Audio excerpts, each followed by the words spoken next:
Hi hello friends, welcome back to my channel. Friends, video ಬಂದಿದ್ದು ಕಲಿಕೆಗೆ ಸಂಬಂಧಪಟ್ಟಂತ ಅಂದರೆ ಇಟ್ ಮೀನ್ಸ್ ಸೈಕಾಲಜಿಲಿ ಕಲಿಕೆ ಸಿದ್ಧಾಂತಗಳಿಗೆ ಸಂಬಂಧಪಟ್ಟಂತೆ ಕ್ವಶನ್ಸ್ಗಳನ್ನ ನೋಡ್ತಾ ಹೋಗೋಣ. ಸೊ ಫಸ್ಟ್ ಕ್ವಶನ್ ಹೀಗಿದೆ: ಕಲಿಕೆಯ ಅತ್ಯುತ್ತಮ ವ್ಯಾಖ್ಯಾನ ಯಾವುದು ಅಂತ ಕೇಳಿದರೆ, ಸೊ ಅದಕ್ಕೂ ಮೊದಲು ಯಾರೆಲ್ಲ ಚಾನಲ್ನ ಸಬ್ಸ್ಕ್ರೈಬ್ ಮಾಡಿದರೆ ದಯವಿಟ್ಟು ಚಾನಲ್ ಸಬ್ಸ್ಕ್ರೈಬ್ ಮಾಡ್ಕೊಂಡು ನೋಡಿ ಅಂತ ಹೇಳ್ತಾ ಬನ್ನಿ ವಿಡಿಯೋ ಸ್ಟಾರ್ಟ್ ಮಾಡೋಣ. ಸೊ ಫಸ್ಟ್ ಕ್ವಶನ್ ಹೀಗಿದೆ: ಕಲಿಕೆಯ ಅತ್ಯುತ್ತಮ ವ್ಯಾಖ್ಯಾನ ಯಾವುದು? ಸೊ ಅನುಭವಗಳನ್ನು ಆಧರಿಸಿ ವರ್ತನೆಯಲ್ಲಾಗ್ತಕ್ಕಂಥ ಒಂದು ಶಾಶ್ವತ ಬದಲಾವಣೆ ಅಂತ ಕೊಟ್ಟಿದ್ದಾರೆ. ವರ್ತನೆಯಲ್ಲಾಗ್ತಕ್ಕಂಥ ಯಾವುದೇ ಬದಲಾವಣೆ ಆಗಿರ್ಬೋದು ಅಥವಾ ದೈಹಿಕ ವಿಕಾಸದಿಂದ ವರ್ತನೆಯಲ್ಲಾಗ್ತಕ್ಕಂಥ ಒಂದು ಶಾಶ್ವತ ಬದಲಾವಣೆ ಅಂತ ಕೊಟ್ಟಿದ್ದಾರೆ. ಆ್ಯಂಡ್ ಶಿಕ್ಷೆಯಿಂದ ವರ್ತನೆಯಲ್ಲಾಗ್ತಕ್ಕಂಥ ಯಾವುದೇ ಬದಲಾವಣೆ ಅಂತ ಹೇಳಿದರೆ, ಇಟ್ ಮೀನ್ಸ್ ಕಲಿಕೆ ಅಂತ ಹೇಳಿದರೆ ಬದಲಾವಣೆ ಅಂತಕ್ಕಂಥದ್ದು, ಅದರಲ್ಲೂ ಸಹ ಶಾಶ್ವತ ಬದಲಾವಣೆ ಅಂತಕ್ಕಂಥದ್ದು ಕಲಿಕೆ ಒಂದು ಅರ್ಥವನ್ನು ಕೊಡ್ತಾ ಹೋಗುತ್ತೆ. ಅದನ್ನು ನೋಡ್ತಾ ಹೋದಾಗ ಅನುಭವಗಳನ್ನು ಆಧರಿಸಿ ವರ್ತನೆಯಲ್ಲಿ, ಇಟ್ ಮೀನ್ಸ್ ವರ್ತನೆಯಲ್ಲಿ ಆಗ್ತಕ್ಕಂಥ ಒಂದು ಶಾಶ್ವತ ಬದಲಾವಣೆ ಅಂತಕ್ಕಂಥದ್ದು ಸರಿಯಾಗಿರ್ತಕ್ಕಂಥ ಒಂದು ಆನ್ಸರ್. ಬಟ್ ಇಲ್ಲಿ ದೈಹಿಕ ವಿಕಾಸದಿಂದ ಅಂತ ಕೊಟ್ಟಿದ್ದಾರೆ ಆ್ಯಂಡ್ ಅನುಭವಗಳನ್ನು ಆಧರಿಸಿ ಅಂತ ಕೊಟ್ಟಿದ್ದಾರೆ. ಸೊ ಇವೆರಡನ್ನು ನೋಡ್ತಾ ಹೋದಾಗ ಅನುಭವಗಳನ್ನು ಆಧರಿಸಿ ವರ್ತನೆಯಲ್ಲಾಗ್ತಕ್ಕಂಥ ಒಂದು ಶಾಶ್ವತ ಬದಲಾವಣೆ ಅಂತ ಹೇಳಬಹುದು. ಸೊ ಎಸ್, ಇಲ್ಲಿ ವರ್ತನೆಯಲ್ಲಾಗ್ತಕ್ಕಂಥ ಒಂದು ಶಾಶ್ವತ ಬದಲಾವಣೆ ಅಂತ ಹೇಳಿದ್ರು ಸಹ ಕಲಿಕೆ ಅಂತ ನಾವು ತೊಗೊಳ್ಬಹುದು. ಅಥವಾ ಅದಕ್ಕೂ ಮೀರಿ ಒಂದು ಎಕ್ಸ್ಟ್ರಾ ಪಾಯಿಂಟ್ ಕೊಡ್ತಾರೆ ಅಂತ ಹೇಳಿದಾಗ ಆ ಕ್ವಶನಲ್ಲಿ ಏನು ಪಾಯಿಂಟ್ಸ್ ಕೊಟ್ಟಿರ್ತಾರೋ ಸೊ ಆ ಪಾಯಿಂಟ್ಸ್ಗಳನ್ನ ನೋಡಿಕೊಂಡು ಆ 4 ಪಾಯಿಂಟ್ಸಲ್ಲಿ ಯಾವುದು ಜಾಸ್ತಿ ಪ್ರಾಧಾನ್ಯತೆಯನ್ನು ಪಡ್ಕೊಂಡಿರುತ್ತೋ ಸೊ ಅದನ್ನು ನಾವು ತೊಗೊಳ್ಬೇಕಾಗುತ್ತೆ ಆನ್ಸರು. ಸೊ ಇಲ್ಲಿ ನಾವು ನೋಡ್ತಾ ಹೋದಾಗ ಆಪ್ಷನ್ ಎ ಏನಿದೆ, ಅನುಭವಗಳನ್ನು ಆಧರಿಸಿ ವರ್ತನೆಯಲ್ಲಾಗುವ ಶಾಶ್ವತ ಬದಲಾವಣೆಯನ್ನು ಕಲಿಕೆ ಅಂತ ಒಂದು ವ್ಯಾಖ್ಯಾನವನ್ನು ಹೇಳ್ತಾರೆ, option A. And next question ಹೀಗಿದೆ: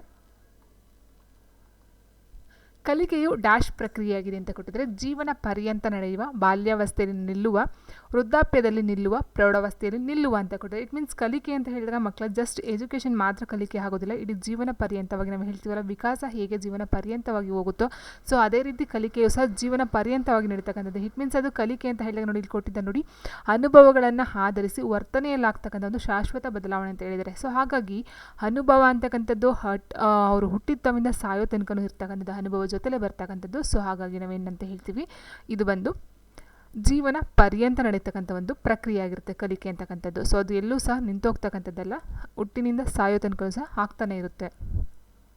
ಆ್ಯಂಡ್ ಮತ್ತೆ ಇನ್ನೊಂದು ಅದೇ ರೀತಿ ಕೊಟ್ಟಿದ್ದಾರೆ ನೋಡಿ, ಕಲಿಕಾ ಪ್ರಕ್ರಿಯೆ ಎಂದರೆ ಏನು ಅಂತ ಕೊಟ್ಟಿದ್ದಾರೆ. ಮತ್ತು ಘಟನೆಗಳನ್ನು ನೆನಪಿನಲ್ಲಿಡುವುದು, ಅಕ್ಷರ ಅಥವಾ ಪಠ್ಯ ಸಿದ್ಧತೆಯನ್ನು ಮಾಡಿಕೊಳ್ಳುವುದು, ಅನುಭವಗಳ ಮೂಲಕ ಅರ್ಥ ಮಾಡಿಕೊಳ್ಳುವುದು, ಪರೀಕ್ಷಾ ಸಿದ್ಧತೆಯನ್ನು ಮಾಡಿಕೊಳ್ಳುವುದು ಅಂತ ಕೊಟ್ಟಿದ್ದಾರೆ. ಹೆಸರು ನೋಡಿ, ಇಲ್ಲಿ ನಾನು ಹೇಳಿದಾಗೆ ಫಸ್ಟ್ ಕ್ವಶನ್ ಹೇಳಿದೆ ಅಲ್ವಾ, ಅನುಭವಗಳ ಮೂಲಕ ವರ್ತನೆಯಲ್ಲಾಗ್ತಕ್ಕಂಥ ಒಂದು ಶಾಶ್ವತ ಬದಲಾವಣೆ ಅಂತ ಹೇಳಿದೆ. ಅದೇ ರೀತಿ ಇಲ್ಲೂ ಸಹ ನಾವು ನೋಡಬೇಕಾಗುತ್ತೆ.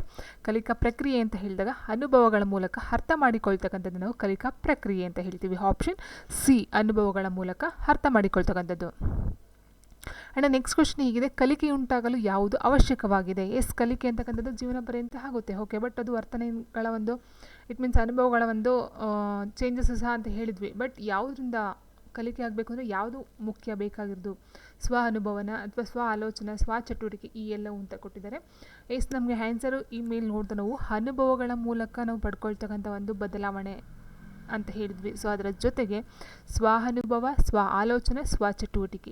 ಚಟುವಟಿಕೆ ಮಾಡೋದ್ರಿಂದನೂ ಸಹ ನಾವು ಕಲಿಕೆನ ಪಡ್ಕೊಳ್ತೀವಿ, ಅನುಭವ ಆಗುತ್ತೆ. ಆ್ಯಂಡ್ ಸ್ವ ಆಲೋಚನೆ ಆ್ಯಂಡ್ ಸ್ವಂತ ಆಲೋಚನೆ, ಸ್ವಂತ ಅನುಭವ, ಸ್ವಂತ ಚಟುವಟಿಕೆ ಇವೆಲ್ಲವೂ ಸಹ ಕಲಿಕೆಗೆ ಬೇಕಾಗಿರ್ತಕ್ಕಂಥ ಒಂದು ಅವಶ್ಯಕತೆಗಳಾಗಿರುತ್ತೆ. ಸೊ ಹಾಗಾಗಿ ಆನ್ಸರ್ ಬಂದು ಆಪ್ಷನ್ ಡಿ, ಇ ಎಲ್ಲವೂ. ಆ್ಯಂಡ್ ನೆಕ್ಸ್ಟ್ ಕ್ವೆಶನ್ ಹೀಗಿದೆ: ಗತಿ ಕಲಿಕೆಯು ಅಧಿಕ ಕಲಿಕೆಗೆ ಒಳಗಾದಾಗ ಧಾರಣೆ ವೃದ್ಧಿಸುತ್ತದೆ, ಧಾರಣೆ ಕ್ಷೀಣಿಸುತ್ತದೆ, ಧಾರಣೆ ಹೆಚ್ಚಳದ ವೇಗವು ನಿಧಾನವಾಗಿ ಕಡಿಮೆಯಾಗುತ್ತದೆ, ಆ್ಯಂಡ್ ಮೇಲಿನ ಎಲ್ಲವೂ ಅಂತ ಕೊಟ್ಟಿದ್ದಾರೆ. ಎಸ್, ಗತಿ ಕಲಿಕೆಯು ಅಧಿಕ ಕಲಿಕೆಗೆ ಒಳಗಾದಾಗ ಆನ್ಸರ್ ಬಂದು ಆನ್ಸರ್ ಬಂದು ಆಪ್ಷನ್ ಸಿ, ಧಾರಣೆ ಹೆಚ್ಚಳವು ವೇಗವು ನಿಧಾನವಾಗಿ ಕಡಿಮೆಯಾಗುತ್ತದೆ, ಧಾರಣೆ ಹೆಚ್ಚಳದ ವೇಗವು ನಿಧಾನವಾಗಿ ಕಡಿಮೆಯಾಗುತ್ತದೆ, ಆಪ್ಷನ್ ಸಿ.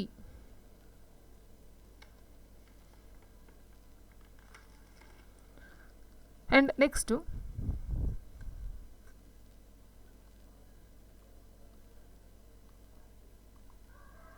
ಕಲಿಕೆ ಎನ್ನುವುದು ಒಂದು ಉತ್ಪನ್ನ, ಪ್ರಕ್ರಿಯೆ, ಮೇಲಿನ ಎರಡೂ ಹೌದು ಆ್ಯಂಡ್ ಮೇಲಿನ ಯಾವುದೂ ಅಲ್ಲ ಅಂತ ಕೊಟ್ಟಿದ್ದಾರೆ. ಎಸ್, ನಾವು ನೋಡಿದ್ವಿ ಲಾಸ್ಟ್ ಇದರಲ್ಲೇ ನೋಡ್ತಾ ಬಂದ್ವಿ. ಈಗ ಸೊ ಏನಂತ ಹೇಳಿದ್ರೆ ಕಲಿಕೆ ಅಂತಕ್ಕಂಥದ್ದು ಇಲ್ಲಿ ನೋಡಿದ್ವಿ ಅಲ್ವಾ, ಕಲಿಕಾ ಪ್ರಕ್ರಿಯೆ ಅಂತ ನೋಡಿದ್ವಿ. ಎಸ್, ಕಲಿಕಾ ಪ್ರಕ್ರಿಯೆ ನೋಡಿದ್ವಿ. ಮತ್ತು ಇಲ್ಲೊಂದು ನೋಡಿದ್ವಿ, ಕಲಿಕೆಯು ಡ್ಯಾಶ್ ಪ್ರಕ್ರಿಯೆಯಾಗಿದೆ ಅಂತ ಹೇಳಿ ನೋಡಿದ್ವಿ. ಸೊ ಇದರ ಪ್ರಕಾರ ನೋಡ್ತಾ ಹೋದಾಗ ಕಲಿಕೆ ಅಂತಕ್ಕಂಥದ್ದು ಒಂದು ಪ್ರಕ್ರಿಯೆ ಆಗುತ್ತೆ ಆ್ಯಂಡ್ ಅದರ ಜೊತೆಗೆ ಸೊ ಅದು ಒಂದು ಉತ್ಪನ್ನನೂ ಸಹ ಹೌದು. ಸೊ ಹಾಗಾಗಿ ಇದು ಈ ಮೇಲಿನ ಎರಡೂ ಸಹ ಆಗುತ್ತೆ, ಉತ್ಪನ್ನ ಆ್ಯಂಡ್ ಪ್ರಕ್ರಿಯೆ ಎರಡೂ ಸಹ ಕಲಿಕೆಗೆ ಸಂಬಂಧಪಟ್ಟಂಥ ವರ್ಡ್ಗಳನ್ನೇ ಕಾಣಿಸ್ಕೊಳ್ಳುತ್ತೆ. ಆ್ಯಂಡ್ ನೆಕ್ಸ್ಟ್ ಕ್ವಶನು: ಕಲಿಕಾ ನಿಯಮಗಳನ್ನು ಪರಿಚಯಿಸಿದವರು ಯಾರು ಅಂತ ಕೊಟ್ಟಿದ್ದಾರೆ. ಕಲಿಕಾ ನಿಯಮಗಳನ್ನು ಪರಿಚಯಿಸಿದವರು ಯಾರು? ಸೊ ಆನ್ಸರ್ ಬಂದು ಎಸ್ ಆಪ್ಷನ್ ಎ ಥಾರ್ನ್ಡೈಕ್. ಎಲ್ ಥಾರ್ನ್ಡೈಕ್ ಅಂತ ಹೇಳ್ತೀವಿ. ಪಾವ್ಲೋ, BF ಸ್ಕಿನ್ನರ್, ಕೌಲರ್ 4 ಕೊಟ್ಟಿದ್ದಾರೆ. ಎಸ್ ಆನ್ಸರ್ ಬಂದು BF ಸ್ಕಿನ್ನರ್, ಥಾರ್ನ್ಡೈಕ್, ಎಲ್ ಥಾರ್ನ್ಡೈಕ್ ಅವರು. ಇವ್ರನ್ನ ಶೈಕ್ಷಣಿಕ ಮನಃಶಾಸ್ತ್ರ ಪಿತಾಮಹ ಅಂತಲೂ ಸಹ ಕರಿತೀವಿ. ಆ್ಯಂಡ್ ಕಲಿಕಾ ನಿಯಮಗಳನ್ನು ಪರಿಚಯ ಮಾಡಿಕೊಡ್ತಕ್ಕಂಥವ್ರು ಇವರೇ ಸಹ ಆಗಿರ್ತಾರೆ. ಸೊ ಪ್ರಚೋದನೆ, ಬಂಧ, ಪ್ರತಿಕ್ರಿಯೆ 3 ಒಂದು ಇದನ್ನ ಇವ್ರು ಕೊಡ್ತಕ್ಕಂಥ ಒಂದು ಕಲಿಕೆಗೆ ಕೊಡ್ತಕ್ಕಂಥ ಒಂದು ಇದಾಗಿರುತ್ತೆ. ಸೊ ಆಲ್ಮೋಸ್ಟ್ ಪ್ರಚೋದನೆಗೆ ತಕ್ಕ ಪ್ರತಿಕ್ರಿಯೆಯನ್ನು ವ್ಯಕ್ತಪಡಿಸ್ತಕ್ಕಂಥ ಒಂದು ಕಲಿಕೆಯ ನಿಯಮವನ್ನು ಇವರು ಈ ಒಂದು ಶೈಕ್ಷಣಿಕ ಮನಃಶಾಸ್ತ್ರಕ್ಕೆ ಕೊಡ್ತಕ್ಕಂಥದ್ದು. ಸೊ ಹಾಗಾಗಿ ಇವ್ರನ್ನ ನಾವೇನಂತೀವಿ, ಶೈಕ್ಷಣಿಕ ಮನಃಶಾಸ್ತ್ರದ ಜನಕ ಅಥವಾ ಪಿತಾಮಹ ಅಂತಲೂ ಸಹ ಕರಿತೀವಿ. ಇವರು ಒಂದು ಸಿದ್ಧಾಂತವನ್ನು ಸಹ ಮಂಡನೆಯನ್ನು ಮಾಡ್ತಾರೆ. ಯಾವುದಂತ ಹೇಳಿದ್ರೆ ಪ್ರಯತ್ನ ಪ್ರಮಾದ ಕಲಿಕೆ ಅಥವಾ ಸಂಬಂಧ ತತ್ವ ಸಿದ್ಧಾಂತ ಅಂತಲೂ ಸಹ ಕರೀತಾರೆ. ಅದನ್ನು ಪ್ರಯತ್ನ ಪ್ರಮಾದ ಕಲಿಕೆ ಅಥವಾ ಸಂಬಂಧ ತತ್ವ ಸಿದ್ಧಾಂತ, ಅಥವಾ ಇನ್ನೊಂದು ಏನಂತ ಹೇಳಿದ್ರೆ ಪ್ರಚೋದನೆ ಮತ್ತು ಪ್ರತಿಕ್ರಿಯೆಯ ನಡುವಿನ ಸಂಬಂಧವೇ ಕಲಿಕೆ ಅಂತಲೂ ಸಹ ಇವರು ಹೇಳ್ತಾ ಹೋಗ್ತಾರೆ. ಪ್ರಚೋದನೆ ಮತ್ತು ಪ್ರತಿಕ್ರಿಯೆಗಳ ನಡುವಿನ ಸಂಬಂಧವೇ ಕಲಿಕೆ. ಸೊ ಇದನ್ನು ಸಹ ಕೇಳ್ತಾರೆ, ಯಾರು ಹೇಳಿದ್ದು ಈ ಮಾತನ್ನ ಅಂತ. ಎಲ್ ಥಾರ್ನ್ಡೈಕ್ ರವರು. ಸೊ ಅದನ್ನು ಸ್ವಲ್ಪ ನೆನಪಲ್ಲಿ ಇಟ್ಕೊಂಡಿರಿ. ಆ್ಯಂಡ್ ನೆಕ್ಸ್ಟ್ ಕ್ವೆಶ್ಚನ್ ಹೇಗಿದೆ, ಕಲಿಕಾ ಪ್ರಕ್ರಿಯೆಯಲ್ಲಿ ಅತ್ಯಂತ ಪ್ರಮುಖವಾದದ್ದು ಯಾವುದು ಅಂತ ಕೇಳಿದರೆ,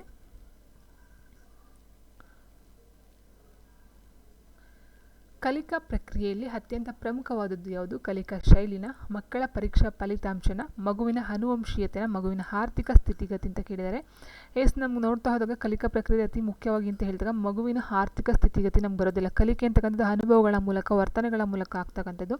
ಆ್ಯಂಡ್ ಮಗುವಿನ ಅನುವಂಶೀಯತೆಯೂ ಸಹ ಬರೋದಿಲ್ಲ ಇಲ್ಲಿ. ಮಕ್ಕಳ ಪರೀಕ್ಷಾ ಫಲಿತಾಂಶ ನೋ. ಆ್ಯಂಡ್ ಕಲಿಕಾ ಶೈಲಿ, ಅವರು ಯಾವ ರೀತಿಯಲ್ಲಿ ಕಲಿತಾರೆ ಅಂತಕ್ಕಂಥದ್ದು ಮುಖ್ಯ ಆಗುತ್ತೆ. ಆ್ಯಂಡ್ ನೆಕ್ಸ್ಟ್ ಕ್ವೆಶ್ಚನ್ ಹೀಗಿದೆ, ಚಿಕ್ಕ ಮಕ್ಕಳ ಕಲಿಕಾ ಪ್ರಕ್ರಿಯೆಯಲ್ಲಿ ಪಾಲಕರ ಪಾತ್ರವನ್ನು ನಿರ್ವಹಿಸಬೇಕು. ಚಿಕ್ಕ ಮಕ್ಕಳ ಕಲಿಕಾ ಪ್ರಕ್ರಿಯೆಯಲ್ಲಿ ಪಾಲಕರ ಪಾತ್ರ ಹೇಗಿರಬೇಕು? ಧನಾತ್ಮಕವಾಗಿರ್ಬೇಕಾ, ಋಣಾತ್ಮಕವಾಗಿರ್ಬೇಕಾ, ಸಕ್ರಿಯವಾಗಿರ್ಬೇಕಾ, ತಟಸ್ಥವಾಗಿರ್ಬೇಕಾ ಅಂತ ಕೇಳಿದರೆ, ಸೊ ಇಟ್ ಮೀನ್ಸ್ ಇಲ್ಲಿ ದಯಾ ಅಂತಲ್ಲ, ಇದು ಧನಾತ್ಮಕ. ಧನಾತ್ಮಕನೂ ಆಗಿರಬೇಕು. ಆ್ಯಂಡ್ ಅದಕ್ಕಿಂತ ಮೇಯ್ನಾಗಿ ಸಕ್ರಿಯವಾಗಿರಬೇಕು. ಆಪ್ಷನ್ ಸಿ, ಸಕ್ರಿಯವಾಗಿರಬೇಕು. ನೆಕ್ಸ್ಟ್ ಕ್ವೆಶ್ಚನ್ ಹೀಗಿದೆ, ಕೆಳಗಿನಲ್ಲಿ ವರ್ತನವಾದಿ ಅಲ್ಲದವರು ಯಾರು ಅಂತ ಕೇಳಿದರೆ, ವರ್ತನವಾದಿ ಅಲ್ಲದವರು L Thorndike, Maslow, Ivan Pavlov, JB Watson ಅಂತ ಕೊಟ್ಟಿದ್ದಾರೆ. ಸೊ ವರ್ತನವಾದಿ ಅಲ್ಲದೆ ಇರ್ತಕ್ಕಂಥವ್ರು ಯಾರಂತ ನೋಡ್ತಾ ಹೋದಾಗ Maslow, option B. And next question ಹೀಗಿದೆ, ಏನಂತ ಹೇಳಿದರೆ ಕಲಿಕಾ ಸೋಪಾನ. ಕಲಿಕಾ ಸೋಪಾನ ಗೊತ್ತಿರ್ಬೋದು, ಆಲ್ಮೋಸ್ಟ್ ಸೈಕಾಲಜಿ ಯಾರೆಲ್ಲ ಓದಿರ್ತಾರೋ ಅವ್ರಿಗೆಲ್ಲ ಗೊತ್ತಿರುತ್ತೆ ಅಲ್ವಾ. ಸೊ ಇಲ್ಲಿ ಬಂದು ಕಲಿಕಾ ಸೋಪಾನದ ಪ್ರತಿಪಾದಕರು ಯಾರು ಅಂತ ಕೇಳಿದರೆ, ಆಪ್ಷನ್ ಹೀಗಿದೆ, ಗ್ಯಾನೆ ಅಥವಾ ಗ್ಯಾಗ್ನೆ ಅಂತಲೂ ಸಹ ಹೇಳ್ಬೋದು, ಪಾವ್ಲೋ, BF ಸ್ಕಿನ್ನರ್, ಥಾರ್ನ್ಡೈಕ್ ಅಂತ ಕೊಟ್ಟಿದ್ದಾರೆ. ಸೊ ಇಲ್ಲಿ ಪದ ಸೋಪಾನ, ಕಲಿಕಾ ಸೋಪಾನ ಅನ್ನೋದಕ್ಕಿಂತ ಹೆಚ್ಚಾಗಿ ಪದ ಸೋಪಾನ ಕಲಿಕಾ ಸಿದ್ಧಾಂತ ಹೇಳ್ತೀವಿ. ಕಲಿಕಾ ಸೋಪಾನ ಅಥವಾ ಪದ ಸೋಪಾನ ಕಲಿಕಾ ಸಿದ್ಧಾಂತ ಅಂತ ಹೇಳ್ತೀವಿ. ಸೊ ಅದನ್ನು ಪ್ರತಿಪಾದಕರು ಯಾರು ಅಂತ ಹೇಳಿದರೆ ರಾಬರ್ಟ್ ಗ್ಯಾನೆ ಅಲ್ಲ, ಗ್ಯಾಗ್ನೆ. ಸೊ ಆಪ್ಷನ್ ಎ, ರಾಬರ್ಟ್ ಗ್ಯಾಗ್ನೆ ಅವರು ಈ ಒಂದು ಪದ ಸೋಪಾನ ಕಲಿಕಾ ಸಿದ್ಧಾಂತ ಅಥವಾ ಕಲಿಕಾ ಸೋಪಾನದ ಪ್ರತಿಪಾದಕರಾಗಿರ್ತಾರೆ. ಸೊ ಇವರು ಎಷ್ಟೊಂದು ಹೇಳ್ತಾರೆ, ಸಂಜ್ಞಾ ಕಲಿಕೆ ಆಗಿರ್ಬೋದು, ಉದ್ದೀಪನ ಅನುಕ್ರಿಯೆ ಕಲಿಕೆ ಆಗಿರ್ಬೋದು, ಸರಪಳಿ ಕಲಿಕೆ, ಶಾಬ್ದಿಕ ಕಲಿಕೆ, ಬಹುಮುಖ ಪ್ರತ್ಯೇಕತೆಯ ಕಲಿಕೆ, ಪರಿಕಲ್ಪನಾ ಕಲಿಕೆ, ನಿಯಮ ಕಲಿಕೆ, ಸಮಸ್ಯೆ ಪರಿಹಾರ ಕಲಿಕೆ, ಈ ಥರ ತುಂಬ ಒಂದು ಕಲಿಕೆ ಇದನ್ನ ಹೇಳ್ತಾ ಹೋಗ್ತಾರೆ. ಸೊ ಅಷ್ಟು ತಿಳ್ಕೊಳ್ಳಿ, ಗ್ಯಾಗ್ನೆ ಅವರು ಪದ ಸೋಪಾನ ಕಲಿಕಾ ಸಿದ್ಧಾಂತದ ಪ್ರತಿಪಾದಕರು ಸಹ ಆಗಿರ್ತಾರೆ. ಒಟ್ಟು ಇವರು 8 ಪ್ರಕಾರದ ವರ್ತನ ಬದಲಾವಣೆಗಳನ್ನು ಇವರು ತಿಳಿಸ್ಕೊಡ್ತಾರೆ. ಅದು ಯಾವುದೋ ಒಂದು ಪುಸ್ತಕ ಅಂತ ಹೇಳಿದ್ರೆ ಕಂಡೀಷನ್ ಆಫ್ ಲರ್ನಿಂಗ್ ಅಂತ ಹೇಳ್ತಾರೆ. ಕಂಡೀಷನ್ ಆಫ್ ಲರ್ನಿಂಗ್ ಅಂತಕ್ಕಂಥ ಒಂದು ಪುಸ್ತಕದಲ್ಲಿ ಈ ಒಂದು 8 ಪ್ರಕಾರ, ಅದೇ ಹೇಳಿದಾಗೆ ಸಂಜ್ಞಾನ ಕಲಿಕೆ, ಉದ್ದೀಪನ ಕಲಿಕೆ, ಸರಪಳಿ ಕಲಿಕೆ, ಶಾಬ್ದಿಕ, ಬಹುಮುಖ, ಪರಿಕಲ್ಪನಾ, ನಿಯಮ, ಸಮಸ್ಯೆ ಪರಿಹಾರ ಕಲಿಕೆ, ಒಟ್ಟು 8 ಕಲಿಕೆಗಳನ್ನು ಇವರು ತಮ್ಮ ಒಂದು ಬುಕ್ಸಲ್ಲಿ ಬರೀತಾರೆ. ಆ್ಯಂಡ್ ನೆಕ್ಸ್ಟು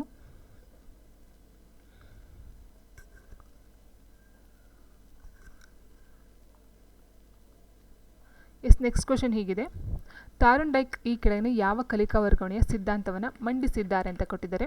ಸಾಮಾನ್ಯೀಕರಣವಾದ, ಸಮಷ್ಟಿವಾದ, ಆದರ್ಶಗಳ ವಾದ, ಸಮಾನ ಮೂಲಾಂಶಗಳ ವಾದ ಅಂತ ಕೊಟ್ಟಿದ್ದಾರೆ. ಆನ್ಸರ್ ಬಂದು ಆಪ್ಷನ್ ಎ, ಸಾಮಾನ್ಯೀಕರಣವಾದ ಅಂತಕ್ಕಂಥದ್ದು.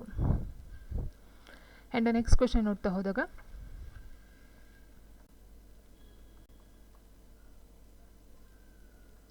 ಪ್ರಚೋದನೆ ಮತ್ತು ಅನುಕ್ರಿಯೆಗಳ ನಡುವಿನ ಬಂಧವೇ ಕಲಿಕೆ ಎಂದು ಹೇಳಿದವರು ಯಾರು? ಸೊ ನಾನು ಲಾಸ್ಟ್ ಹೇಳಿದೆ ಆಲ್ರೆಡಿ, ಥಾರ್ನ್ಡೈಕ್ ಬಗ್ಗೆ ಹೇಳ್ತಕ್ಕಂಥ ಒಂದು ಟೈಮಲ್ಲಿ ಪ್ರಚೋದನೆ ಮತ್ತು ಪ್ರತಿಕ್ರಿಯೆಗಳ ಅಥವಾ ಅನುಕ್ರಿಯೆಗಳ ನಡುವಿನ ಬಂಧವೇ ಕಲಿಕೆ ಅಂತಕ್ಕಂಥ ಹೇಳಿದವರು ಯಾರು ಅಂತ ಹೇಳಿದ್ದೆ ನಾನು ಆಲ್ರೆಡಿ. ಇಟ್ ಮೀನ್ಸ್ ಪ್ರಚೋದನೆ ಮತ್ತು ಪ್ರತಿಕ್ರಿಯೆಗಳ ನಡುವಿನ ಸಂಬಂಧ ಅಥವಾ ಬಂಧ, ಅಥವಾ ಪ್ರಚೋದನೆ ಮತ್ತು ಅನುಕ್ರಿಯೆ ಆಗಿರ್ಬೋದು, ಅಥವಾ ಪ್ರಚೋದನೆ ಮತ್ತು ಪ್ರತಿಕ್ರಿಯೆ ಆಗಿರ್ಬೋದು, ನಡುವಿನ ಬಂಧ ಆಗಿರ್ಬೋದು ಅಥವಾ ಸಂಬಂಧವೇ ಕಲಿಕೆ ಅಂತ ಹೇಳ್ತಕ್ಕಂಥ. ಇಟ್ ಮೀನ್ಸ್ ಪ್ರಚೋದನೆ ಮತ್ತು ಪ್ರತಿಕ್ರಿಯೆಗಳ ಬಗ್ಗೆ ಹೇಳ್ತಕ್ಕಂಥದ್ದು ಥಾರ್ನ್ಡೈಕ್. ಆಪ್ಷನ್ ಎ ಥಾರ್ನ್ಡೈಕ್ ರವರು. ಆ್ಯಂಡ್ ನೆಕ್ಸ್ಟ್ ಕ್ವೆಶನ್ ಹೀಗಿದೆ, ಥಾರ್ನ್ಡೈಕ್ರ ಕಲಿಕಾ ನಿಯಮಗಳು ಎಷ್ಟು ಅಂತ ಕೇಳಿದ್ದಾರೆ. ಗೊತ್ತಿದೆ ಅಲ್ವಾ ನಮಗೆ, law of readiness, law of exercise, law of effect ಅಂತ ಒಟ್ಟು 3 ಬರ್ತಕ್ಕಂಥದ್ದು. ಸಿದ್ಧತಾ ನಿಯಮ, ಅಭ್ಯಾಸ ನಿಯಮ ಮತ್ತು ಪರಿಣಾಮ ನಿಯಮ. ಸಿದ್ಧತೆಯನ್ನು ಮಾಡಬೇಕು, ಅಭ್ಯಾಸನ ಮಾಡಬೇಕು, ನೆಕ್ಸ್ಟ್ ರಿಸಲ್ಟು ಎಫೆಕ್ಟು ಅದಾಗದೆ ಸಿಗುತ್ತೆ. ಸೊ ಆನ್ಸರ್ ಬಂದು ಆಪ್ಷನ್ ಬಿ ಆನ್ಸರ್ 3. ಸಿದ್ಧತಾ ನಿಯಮ, ಅಭ್ಯಾಸ ನಿಯಮ, ಪರಿಣಾಮ ನಿಯಮ, ಅಥವಾ law of readiness, law of exercise, law of effect. And next question ಹೀಗಿದೆ, ಮಗು ತಯಾರಾದಾಗ ಮಾತ್ರ ಬೋಧನೆ ಮಾಡು ಎಂದು ತಿಳಿಸುವ ಕಲಿಕಾ ನಿಯಮ ಯಾವುದು ಅಂತ ಕೇಳಿದರೆ ರೂಢಿ ನಿಯಮ, ಸಿದ್ಧತಾ ನಿಯಮ, ಪರಿಣಾಮ ನಿಯಮ, ಮೇಲಿನ ಯಾವುದು ಅಲ್ಲ ಅಂತ ಕೊಟ್ಟಿದ್ದಾರೆ. ಇಲ್ಲೇ ನೋಡಿದಾಗಲೇ ನಮ್ಗೆ ಗೊತ್ತಾಗುತ್ತೆ, ಮಗು ತಯಾರಾದಾಗ, ತಯಾರು ಮೀನ್ಸ್ ಸಿದ್ಧತೆ. ಸೊ ಅದು ಯಾವುದು ಅಂತ ಹೇಳಿದಾಗ ಆಪ್ಷನ್ ಬಿ ಆಫ್ ಕೋರ್ಸ್. ರೂಢಿ ಅಂತ ಹೇಳಿದರೆ ಇಲ್ಲಿ ಬರ್ತಕ್ಕಂಥದ್ದೇ 3 ಯಾವುದು, ಸಿದ್ಧತಾ ನಿಯಮ, ಅಭ್ಯಾಸ ನಿಯಮ ಆ್ಯಂಡ್ ಪರಿಣಾಮ ನಿಯಮ. ಸೊ ಸಿದ್ಧತೆ, ಮಗು ಯಾವಾಗ ಸಿದ್ಧತೆ ಆಗಿರುತ್ತೋ, ತಯಾರಾಗಿರುತ್ತೋ ಹಾಗೆ ಮಾತ್ರ ಬೋಧನೆಯನ್ನು ಮಾಡು ಅಂತ ಹೇಳ್ತಕ್ಕಂಥದ್ದು ಯಾರು ಅಂದರೆ ಥಾರ್ನ್ಡೈಕ್ರಲ್ಲಿ. ಸೊ ಅವರಲ್ಲಿ ತಾನೇ 3 ಬರೋದು, ಸಿದ್ಧತಾ ನಿಯಮ ಆ್ಯಂಡ್ ಅಭ್ಯಾಸ ನಿಯಮ ಮತ್ತು ಪರಿಣಾಮ ನಿಯಮ. ಸೊ ಅವರು ಥಾರ್ನ್ಡೈಕ್ರವರು ಹೇಳ್ತಕ್ಕಂಥ ಮಾತು ಇದು, ಆ್ಯಂಡ್ ಅವರಲ್ಲಿ ಬರ್ತಕ್ಕಂಥ ಒಂದು ನಿಯಮ ಆಗಿರುತ್ತೆ. ಸೊ ಇಲ್ಲಿ ಇನ್ನೂ ಒಂದು ಮಾತು ಹೇಳ್ತಾರೆ, ಏನಂತ ಹೇಳಿದ್ರೆ, ಕಬ್ಬಿಣ ಕಾದಾಗ ಬಾಗುವುದು, ಇಲ್ಲವಾದರೆ ಕಾಯಿಸಿ ಬಾಗಿಸಬೇಕು ಅಂತ. ಹಾಗಾಗಿ ಮಗು ಸಿದ್ಧವಾದಾಗ ಕಲಿಸಬೇಕು, ಮಗು ದೈಹಿಕವಾಗಿ ಮತ್ತು ಮಾನಸಿಕವಾಗಿ ಸಿದ್ಧವಾಗಿಸಿ ಕಲಿಸಬೇಕು. ಮಗು ಸಿದ್ಧವಾಗಲಾದರೂ ಸಹ ನಾವು ಸಿದ್ಧವಾಗಿಸಿ ಕಲಿಸಬೇಕು ಅಂತಕ್ಕಂಥ ಒಂದು ಮಾತನ್ನು ಸಹ ಅವರು ಹೇಳ್ತಾ ಹೋಗ್ತಾರೆ ಈ ಒಂದು ನಿಯಮದಲ್ಲಿ. ಆ್ಯಂಡ್ ನೆಕ್ಸ್ಟ್ ಕ್ವೆಶನ್ ಹೀಗಿದೆ, ಕಲಿಕೆಯಲ್ಲಿ ಶಿಕ್ಷೆ ಮತ್ತು ಬಹುಮಾನಗಳ ಪಾತ್ರದ ಬಗ್ಗೆ ವಿವರಿಸುವಂಥ ಕಲಿಕಾ ನಿಯಮ ಯಾವುದು ಅಂತ ಕೇಳಿದ್ದಾರೆ. ಸೊ ನೋಡಿ, ಇಲ್ಲಿ ಕಲಿಕೆಯಲ್ಲಿ ಶಿಕ್ಷೆ ಮತ್ತು ಬಹುಮಾನಗಳ ಪಾತ್ರ. ಸೊ ಸಿದ್ಧತೆ ಅಂತಕ್ಕಂಥದ್ದು ಸಿದ್ಧತೆ ಆದಾಗ ಮಾತ್ರ ಕೊಡ್ತಕ್ಕಂಥದ್ದು. ಸೊ ಹಾಗಾಗಿ ಆನ್ಸರು ಎ ಅಂತಕ್ಕಂಥದ್ದು ಬರೋದಿಲ್ಲ. ಆ್ಯಂಡ್ ನೆಕ್ಸ್ಟು ಪರಿಣಾಮ. ಸೊ ಪರಿಮಾಣ ನಿಯಮ ಬರೋದಿಲ್ಲ, ಪರಿಣಾಮ ಬರುತ್ತೆ, ದೃಷ್ಟಿ ನಿಯಮ ಬರೋದಿಲ್ಲ. ಆನ್ಸರ್ ಬಂದು ಪರಿಣಾಮ ನಿಯಮ ಅಂತಕ್ಕಂಥದ್ದು. ಸೊ ಎಸ್ ಆಪ್ಷನ್ ಬಿ 3ನೇ ನಿಯಮ ಏನು ಬರುತ್ತೋ ಸೊ ಅಲ್ಲಿ ಬರ್ತಕ್ಕಂಥದ್ದು. ಸೊ ಇಲ್ಲಿ ಶಿಕ್ಷೆ ಮತ್ತು ಬಹುಮಾನಗಳ ಜೊತೆಗೆ ಏನಂತ ಹೇಳಿದರೆ, ಶಿಕ್ಷೆ ಕೊಡ್ತದ್ದು, ಇಟ್ ಮೀನ್ಸ್ ಹೊಗಳ್ತಕ್ಕಂಥದ್ದು, ಪ್ರೋತ್ಸಾಹ ನೀಡ್ತಕ್ಕಂಥದ್ದು, ಬಹುಮಾನ ಕೊಡ್ತಕ್ಕಂಥದ್ದು. ಸೊ ಇದೆಲ್ಲ ಬರುತ್ತೆ. ಆ್ಯಂಡ್ ಇಲ್ಲಿ ಬೆದರೋದು, ತೆಗಳೋದು, ಇಟ್ ಮೀನ್ಸ್ ದಂಡನೆ, ಇಟ್ ಮೀನ್ಸ್ ಶಿಕ್ಷೆ ಕೊಡ್ತಕ್ಕಂಥದ್ದು, ಮತ್ತು ಅದು ಹೇಳಿದಾಗೆ ಮಕ್ಕಳಿಗೆ ಬಹುಮಾನ ಆಗಿರ್ಬೋದು, ಶಿಕ್ಷೆ ಆಗಿರ್ಬೋದು ಕೊಡ್ತಕ್ಕಂಥದ್ದು ಈ ಒಂದು ಪರಿಣಾಮ ನಿಯಮ. 3ನೇ ನಿಯಮ ಏನಿದೆ ಪರಿಣಾಮ ನಿಯಮ. ಸೊ ಅದು ಆಗಿರುತ್ತೆ. ಆ್ಯಂಡ್ ನೆಕ್ಸ್ಟ್ ಕ್ವೆಶನ್ ಹೀಗಿದೆ, ಬಳಸುವ ಮತ್ತು ಬಳಸದ ನಿಯಮವನ್ನು ಹೊಂದಿರುವ ಕಲಿಕಾ ನಿಯಮ ಇದಾಗಿದೆ ಅಂತ ಕೊಟ್ಟಿದ್ದಾರೆ. ಬಳಸುವ ಮತ್ತು ಬಳಸದ ನಿಯಮವನ್ನು ಹೊಂದಿರುವ ಕಲಿಕಾ ನಿಯಮ ಇದಾಗಿದೆ. ಯಾವುದು? ಸಿದ್ಧತಾ ನಿಯಮ, ಪರಿಣಾಮ ನಿಯಮ, ಅಭ್ಯಾಸ ನಿಯಮ, ಮೇಲಿನ ಯಾವುದು ಅಲ್ಲ ಅಂತ ಕೊಟ್ಟಿದ್ದಾರೆ. ಇಲ್ಲಿ ಫಸ್ಟ್ ಕ್ವೆಶನ್ ಅರ್ಥ ಮಾಡ್ಕೊಳ್ಳಿ. ಅಭ್ಯಾಸ ನಿಯಮ ಅಂತ ಹೇಳಿದಾಗ ಇಲ್ಲಿ ಜೀವಿಯಲ್ಲಿ ದೃಢವಾದ ಮತ್ತು ಸ್ಪಷ್ಟವಾದ ಕಲಿಕೆ ಉಂಟಾಗಲು ಆ ಜೀವಿಯ ಅನೇಕ ಪ್ರಯತ್ನಗಳು ಮಾಡಲೇಬೇಕಾಗುತ್ತೆ, ಹೌದಲ್ವಾ? ಸೊ ಮಾಡಲೇಬೇಕು. ಸೊ ಹಾಗಾಗಿ ಇನ್ನೂ ಒಂದು ಮಾತು ಹೇಳ್ತಾರೆ, ಪ್ರಾಕ್ಟೀಸ್ ಮೇಕ್ಸ್ ಮ್ಯಾನ್ ಪರ್ಫೆಕ್ಟ್ ಅಂತಕ್ಕಂಥ ಒಂದು ಏನು ಕೊಟೇಶನ್ ಇದೆ. ಸೊ ಅದು ಇದಕ್ಕೆ ಮುಖ್ಯವಾಗಿ ಸೂಕ್ತವಾಗ್ತಕ್ಕಂಥದ್ದು. ಸೊ ಇಲ್ಲಿ ಕೇಳೋದು ಬಳಸುವ ಮತ್ತು ಬಳಸದ ನಿಯಮವನ್ನು ಹೊಂದಿರತಕ್ಕಂಥ ಕಲಿಕಾ ನಿಯಮ ಯಾವುದು ಅಂತ ಹೇಳೋದು ಅಭ್ಯಾಸ ನಿಯಮ. Option C. ನೀವು ಹೇಗೆ ಅಂತ ಕೇಳ್ಬೋದು, ಬಳಸುವ. ಸೊ ಬಳಸುವ ಮೀನ್ಸ್ ಪ್ರಾಕ್ಟೀಸ್ ಮಾಡ್ತಕ್ಕಂಥದ್ದು. ಆ್ಯಂಡ್ ಬಳಸದ ಅಂತ ಹೇಳಿದ್ರೆ ಅಭ್ಯಾಸನ ಕೆಲವೊಂದು ಇದರಲ್ಲಿ ಬಳಸೋದಕ್ಕೆ ಹೋಗೋದಿಲ್ಲ. ಯಾಕಂದರೆ ಕೆಲವೊಂದು ಡೈರೆಕ್ಟಾಗಿ ಸಿದ್ಧತೆ ಮಾಡಿಕೊಂಡು ಮಕ್ಕಳಿಗೆ ಹೇಳಿದ ತಕ್ಷಣ ಅದು ಆಟೋಮೆಟಿಕ್ಕಾಗಿ ತಲೆಗೆ ಹೋಗ್ಬಿಡ್ಬೋದು. ಅದರ ಒಂದು ಎಫೆಕ್ಟು ಸಹ ಆಗ್ಬೋದು. ಕೆಲವೊಂದು ಟೈಮಲ್ಲಿ ಅಭ್ಯಾಸ ಆಗ್ಬೋದು, ಕೆಲವೊಂದು ಟೈಮಲ್ಲಿ ಆಗದೇನೂ ಸಹ ಇರಬಹುದು. ಆ್ಯಂಡ್ ನೆಕ್ಸ್ಟ್ ಕ್ವೆಶನ್ ಹೀಗಿದೆ, ಬಂಧ ಮನೋವಿಜ್ಞಾನವನ್ನು ಪ್ರತಿಪಾದಿಸಿದವರು ಯಾರು? ಬಂಧ ಮನೋವಿಜ್ಞಾನವನ್ನು ಪ್ರತಿಪಾದಿಸಿದರೆ ಯಾರು ಅಂತ ಕೇಳಿದರೆ, ಸೊ ನಾನು ಆಲ್ರೆಡಿ ಹೇಳಿದಾಗೆ ಪ್ರಚೋದನೆ ಮತ್ತು ಪ್ರತಿಕ್ರಿಯೆಗಳ ನಡುವಿನ ಬಂಧವೇ ಕಲಿಕೆ, ಸಂಬಂಧವೇ ಕಲಿಕೆ ಅಂತ ಹೇಳಿದ್ವಿ. ಇಟ್ ಮೀನ್ಸ್ ಬಂಧ ಅಂತ ಹೇಳಿದ್ರೆ ಸಂಬಂಧ, ಯಾವುದ್ರ ಮಧ್ಯೆ? ಪ್ರಚೋದನೆ ಮತ್ತು ಪ್ರತಿಕ್ರಿಯೆಗಳ ನಡುವೆ ಇರತಕ್ಕಂಥ ಒಂದು ಬಂಧ. ಇದನ್ನು ಪ್ರತಿಪಾದನೆ ಮಾಡಿದ್ರೆ ಯಾರು? Option C Thorndike. Option C Thorndike. ಸಂಬಂಧ, ಬಂಧ, ಪ್ರತಿಕ್ರಿಯೆ, ಪ್ರಚೋದನೆ, ಸೊ ಇದೆಲ್ಲ ಬರ್ತಕ್ಕಂಥದ್ದು ಥಾರ್ನ್ಡೈಕ್ರವರ ಒಂದು ಕಲಿಕೆಯಲ್ಲಿ. ಆ್ಯಂಡ್ ನೆಕ್ಸ್ಟ್ ಕ್ವೆಶನ್ ಹೀಗಿದೆ, ಆಧುನಿಕ ಶೈಕ್ಷಣಿಕ ಮನೋವಿಜ್ಞಾನದ ಪಿತಾಮಹ ಯಾರು? ಥಾರ್ನ್ಡೈಕ್, ವ್ಯಾಟ್ಸನ್, ಗಿಲ್ಬರ್ಟ್, ಪ್ರಿಯಾನ್ ಅಂತ ಕೊಟ್ಟಿದ್ದಾರೆ. ಅದು ಸಹ ನಾನು ಆಲ್ರೆಡಿ ಹೇಳಿದ್ದೀನಿ. ಶೈಕ್ಷಣಿಕ ಮನೋವಿಜ್ಞಾನದ ಜನಕ ಅಥವಾ ಪಿತಾಮಹ ಅಂತ ಹೇಳ್ತೀವಿ. ಸೊ ಇದರ ಒಂದು ಪಿತಾಮಹ ಅಂತ ಹೇಳಿದರೆ ಆಪ್ಷನ್ ಎ ತಾರುಂಡೈಕ. ಇನ್ನು ಇವರು ಇಂಗ್ಲೀಷಲ್ಲಿ ಹೇಳ್ತಿದ್ದಾರೆ ಟ್ರಯಲ್ ಆ್ಯಂಡ್ ಎರರ್ ಲರ್ನಿಂಗ್ ಥಿಯರಿನೂ ಸಹ ಇವರು ಜಾರಿಗೆ ತರ್ತಾರೆ. ಆ್ಯಂಡ್ ನೆಕ್ಸ್ಟ್ ಕ್ವಶನ್ ಹೀಗಿದೆ, ತಾರುಂಡೈಕ್ ಪ್ರಯೋಗದಲ್ಲಿ ಬೆಕ್ಕು ಪ್ರಯತ್ನಗಳನ್ನು ಮಾಡಿತ್ತು, ಪ್ರಮಾದಗಳನ್ನು ಮಾಡಿತ್ತು. ಪ್ರಯತ್ನ ಹೆಚ್ಚಾದಂತೆ ಪ್ರಮಾದ ಕಡಿಮೆ, ಪ್ರಯತ್ನ ಹೆಚ್ಚಾದಂತೆ ಪ್ರಮಾದಗಳು ಹೆಚ್ಚು ಅಂತ ಕೊಟ್ಟಿದ್ದಾರೆ. ನಾವು ಇಲ್ಲಿ ನೋಡ್ತಾ ಹೋಗ್ತೀವಿ, ತಾರುಂಡೈಕ್ ಅಂತಕ್ಕಂಥದ್ದು ಒಂದು ಪ್ರಯೋಗವನ್ನು ಮಾಡ್ತಾರೆ, ಕಲಿಕೆಯ ಪ್ರಯೋಗನ. ಸೊ ಅದರಲ್ಲಿ ಏನು ಮಾಡ್ತಾರೆ, ಅವರು ಒಂದು ಸಮಸ್ಯೆ ಪೆಟ್ಟಿಗೆನ ತೊಗೊಳ್ತಾರೆ ಆ್ಯಂಡ್ ಅದರ ಜೊತೆಗೆ ಒಂದು ಬೆಕ್ಕನ್ನು ತೊಗೊಳ್ತಾರೆ. ಸೊ ಬೆಕ್ಕನ್ನು ತೊಗೊಂಡು ಅವರು ಒಂದು ಪ್ರಯೋಗವನ್ನು ಮಾಡ್ತಾರೆ. ಓಕೆ, ಬಟ್ ಇಲ್ಲಿ ಕ್ವಶನ್ ಕೇಳೋದೇನು, ಬೆಕ್ಕು ಏನು ಮಾಡುತ್ತೆ, ಪ್ರಯತ್ನ ಮಾಡುತ್ತಾ, ಪ್ರಮಾದ ಮಾಡುತ್ತಾ, ಪ್ರಯತ್ನ ಹೆಚ್ಚಾದಂತೆ ಪ್ರಮಾದ ಕಡಿಮೆ ಆಗುತ್ತಾ, ಪ್ರಯತ್ನ ಹೆಚ್ಚಾದಂತೆ ಪ್ರಮಾದಗಳು ಹೆಚ್ಚಾಗುತ್ತಾ ಅಂತ ಕೇಳಿರ್ತಕ್ಕಂಥದ್ದು. ಆನ್ಸರ್ ಬಂದು ಪ್ರಯತ್ನ ಹೆಚ್ಚಾದಂತೆ ಪ್ರಮಾದ ಕಡಿಮೆ ಆಗುತ್ತೆ. ಇಟ್ ಮೀನ್ಸ್ ಅದು ಫಸ್ಟ್ ಏನು ಮಾಡುತ್ತೆ, ಅದನ್ನು ನೋಡಿದ ತಕ್ಷಣ ಏನು ಮಾಡುತ್ತೆ, ತೊಗೋಬೇಕು ಅನ್ನೋ ಅದು ಆಸೆ ಅದಕ್ಕೂ ಇದ್ದೇ ಇರುತ್ತೆ. ಬಟ್ ಏನಾಗುತ್ತೆ, ಅದು ಸಿಗಲ್ಲ. ಜಾಸ್ತಿ ಪ್ರಯತ್ನ ಮಾಡ್ತಾ ಏನಾಗುತ್ತೆ, ಅದಕ್ಕೆ ಒಂದು ಆಸೆ ಅಥವಾ ಏನೋ ಸಿಗ್ತಕ್ಕಂಥ ಒಂದು ಆತುರ ಮತ್ತು ಅದಕ್ಕೆ ಸಿಗುತ್ತೆ ನನಗೆ ಅಂತಕ್ಕಂಥ ಒಂದು ಕಾನ್ಫಿಡೆನ್ಸು ಇರುತ್ತಲ್ವ. ಸೊ ಪ್ರಮಾದ ಕಡಿಮೆ ಆಗುತ್ತೆ, ಪ್ರಯತ್ನ ಜಾಸ್ತಿ ಆಗುತ್ತೆ. Option C. ಸೊ ಇದನ್ನು ಪ್ರಯತ್ನ ದೋಷ ಕಲಿಕಾ ಸಿದ್ಧಾಂತ ಅಥವಾ ಪ್ರಯತ್ನ ದೋಷ ಕಲಿಕೆ ಅಂತಲೂ ಸಹ ಹೇಳ್ತೀವಿ. ಆ್ಯಂಡ್ ನೆಕ್ಸ್ಟ್ ಕ್ವಶನ್, ಹಸಿದ ಬೆಕ್ಕನ್ನು ತನ್ನ ಪ್ರಯೋಗದಲ್ಲಿ ಬಳಸಿದ ಉದ್ದೇಶ ಏನು ಅಂತ ಕೇಳಿದರೆ, ಬೆಕ್ಕು ನಿರ್ದಿಷ್ಟ ಇಲ್ಲಿ ಕೇಳೋ ಪ್ರಶ್ನೆ ಅರ್ಥ ಆಯ್ತು ಅಂದ್ಕೊಳ್ತೀನಿ. ಹಸಿದ ಬೆಕ್ಕನ್ನು ತನ್ನ ಪ್ರಯೋಗದಲ್ಲಿ ಬಳಸಿದ ಉದ್ದೇಶ ಏನು? ಹಸಿದ ಬೆಕ್ಕನ್ನ ಯಾಕೆ ತೊಗೊಂಡ್ರು, ಇಲ್ಲಿ ಹೊಟ್ಟೆ ತುಂಬಿರೋ ಬೆಕ್ಕನ್ನ ತೊಗೊಳ್ಬೋದಾಗಿತ್ತಲ್ವಾ ಅಂತಕ್ಕಂಥದ್ದು. ಸೊ ಬೆಕ್ಕು ನಿರ್ದಿಷ್ಟ ಇಚ್ಛೆ ಹೊಂದಿರುತ್ತದೆ, ಬೆಕ್ಕು ಹಸಿದಾಗ ಕ್ರಿಯಾಶೀಲವಾಗುತ್ತದೆ. ಆ್ಯಂಡ್ ಇದರ ಜೊತೆಗೆ ಇನ್ನೂ ಒಂದು ಪಾಯಿಂಟ್ ಏನಂದರೆ, ಬೆಕ್ಕನ ಜೊತೆಗೆ ಬೇರೆ ಪ್ರಾಣಿಗಳನ್ನ ತೊಗೋಬೋದಾಗಿತ್ತಲ್ಲ, ಬೆಕ್ಕನ್ನು ಯಾಕೆ ತೊಗೊಂಡ್ರು ಅಂತಕ್ಕಂಥದ್ದು. ಆ್ಯಂಡ್ ಹಸಿದ ಬೆಕ್ಕು ಪ್ರಯೋಗಕ್ಕೆ ಸ್ಪಂದಿಸುತ್ತದೆ, ಪ್ರತಿಕ್ರಿಯಿಸಲು ಸೂಕ್ತ ಸಂಧಿಸುತ್ತದೆ ಅಂತ ಕೊಟ್ಟಿದ್ದಾರೆ. ಆನ್ಸರ್ ಬಂದು ಬೆಕ್ಕು ನಿರ್ದಿಷ್ಟ ಇಚ್ಛೆಯನ್ನು ಹೊಂದಿರುತ್ತದೆ. ಆಪ್ಷನ್ ಎ, ಬೆಕ್ಕು ನಿರ್ದಿಷ್ಟ ಇಚ್ಛೆಯನ್ನು ಹೊಂದಿರುತ್ತದೆ. ಸೊ ಹಾಗಾಗಿ ಹಸಿದ ಬೆಕ್ಕನ್ನು ಅಥವಾ ಇಟ್ ಮೀನ್ಸ್ ಬೆಕ್ಕನ್ನು ಆ ಒಂದು ಪ್ರಯೋಗಕ್ಕೆ ಅವರು ಬಳಸ್ಕೊಳ್ತಾರೆ. ಇನ್ನು ನೆಕ್ಸ್ಟ್ ಕ್ವೆಶನ್ ಹೀಗಿದೆ,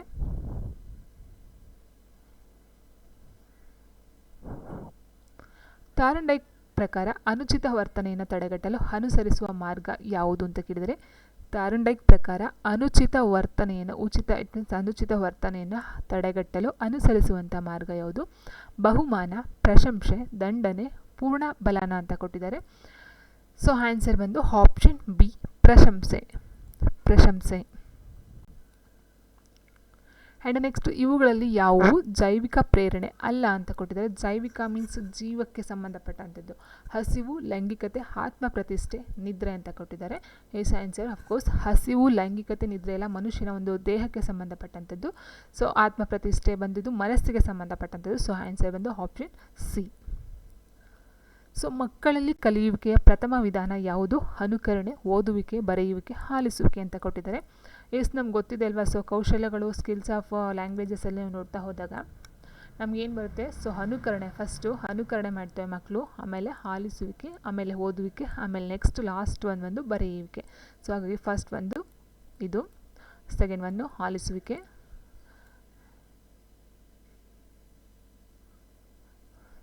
ಆ್ಯಂಡ್ ನೆಕ್ಸ್ಟ್ ಬಂದು ಓದುವಿಕೆ, ಆ್ಯಂಡ್ ಲಾಸ್ಟು ಬರೆಯುವಿಕೆ. ಸೊ ಆನ್ಸರ್ ಬಂದು ಆಪ್ಷನ್ 1 ಅನುಕರಣೆ. ಆ್ಯಂಡ್ ನೆಕ್ಸ್ಟ್ ಕ್ವೆಶನ್ ಹೀಗಿದೆ, ಪರಿಪಕ್ವತೆ ಎಂಬುದು ಏನು ಅಂತ ಕೇಳಿದರೆ, ಸ್ವಾಭಾವಿಕ ಪ್ರಕ್ರಿಯೆನ, ಅಸ್ವಾಭಾವಿಕವಾದದ್ದು, ಅನುವಂಶೀಯವಾದದ್ದು, ಆ್ಯಂಡ್ ಸರ್ವಯೋಜಿತವಾದದ್ದು ಅಂತ ಕೊಟ್ಟಿದ್ದಾರೆ. ಇಲ್ಲಿ ಕೇಳಿರ್ತಕ್ಕಂಥದ್ದೇನು? ಪರಿಪಕ್ವತೆ ಎಂಬುದು ಏನು ಅಂತ ಕೇಳಿದರೆ, ಸೊ ನೋಡಿ ಇಲ್ಲಿ ಪರಿಪಕ್ವತೆ ಅಂತಕ್ಕಂಥದ್ದು ಸ್ವಾಭಾವಿಕನ?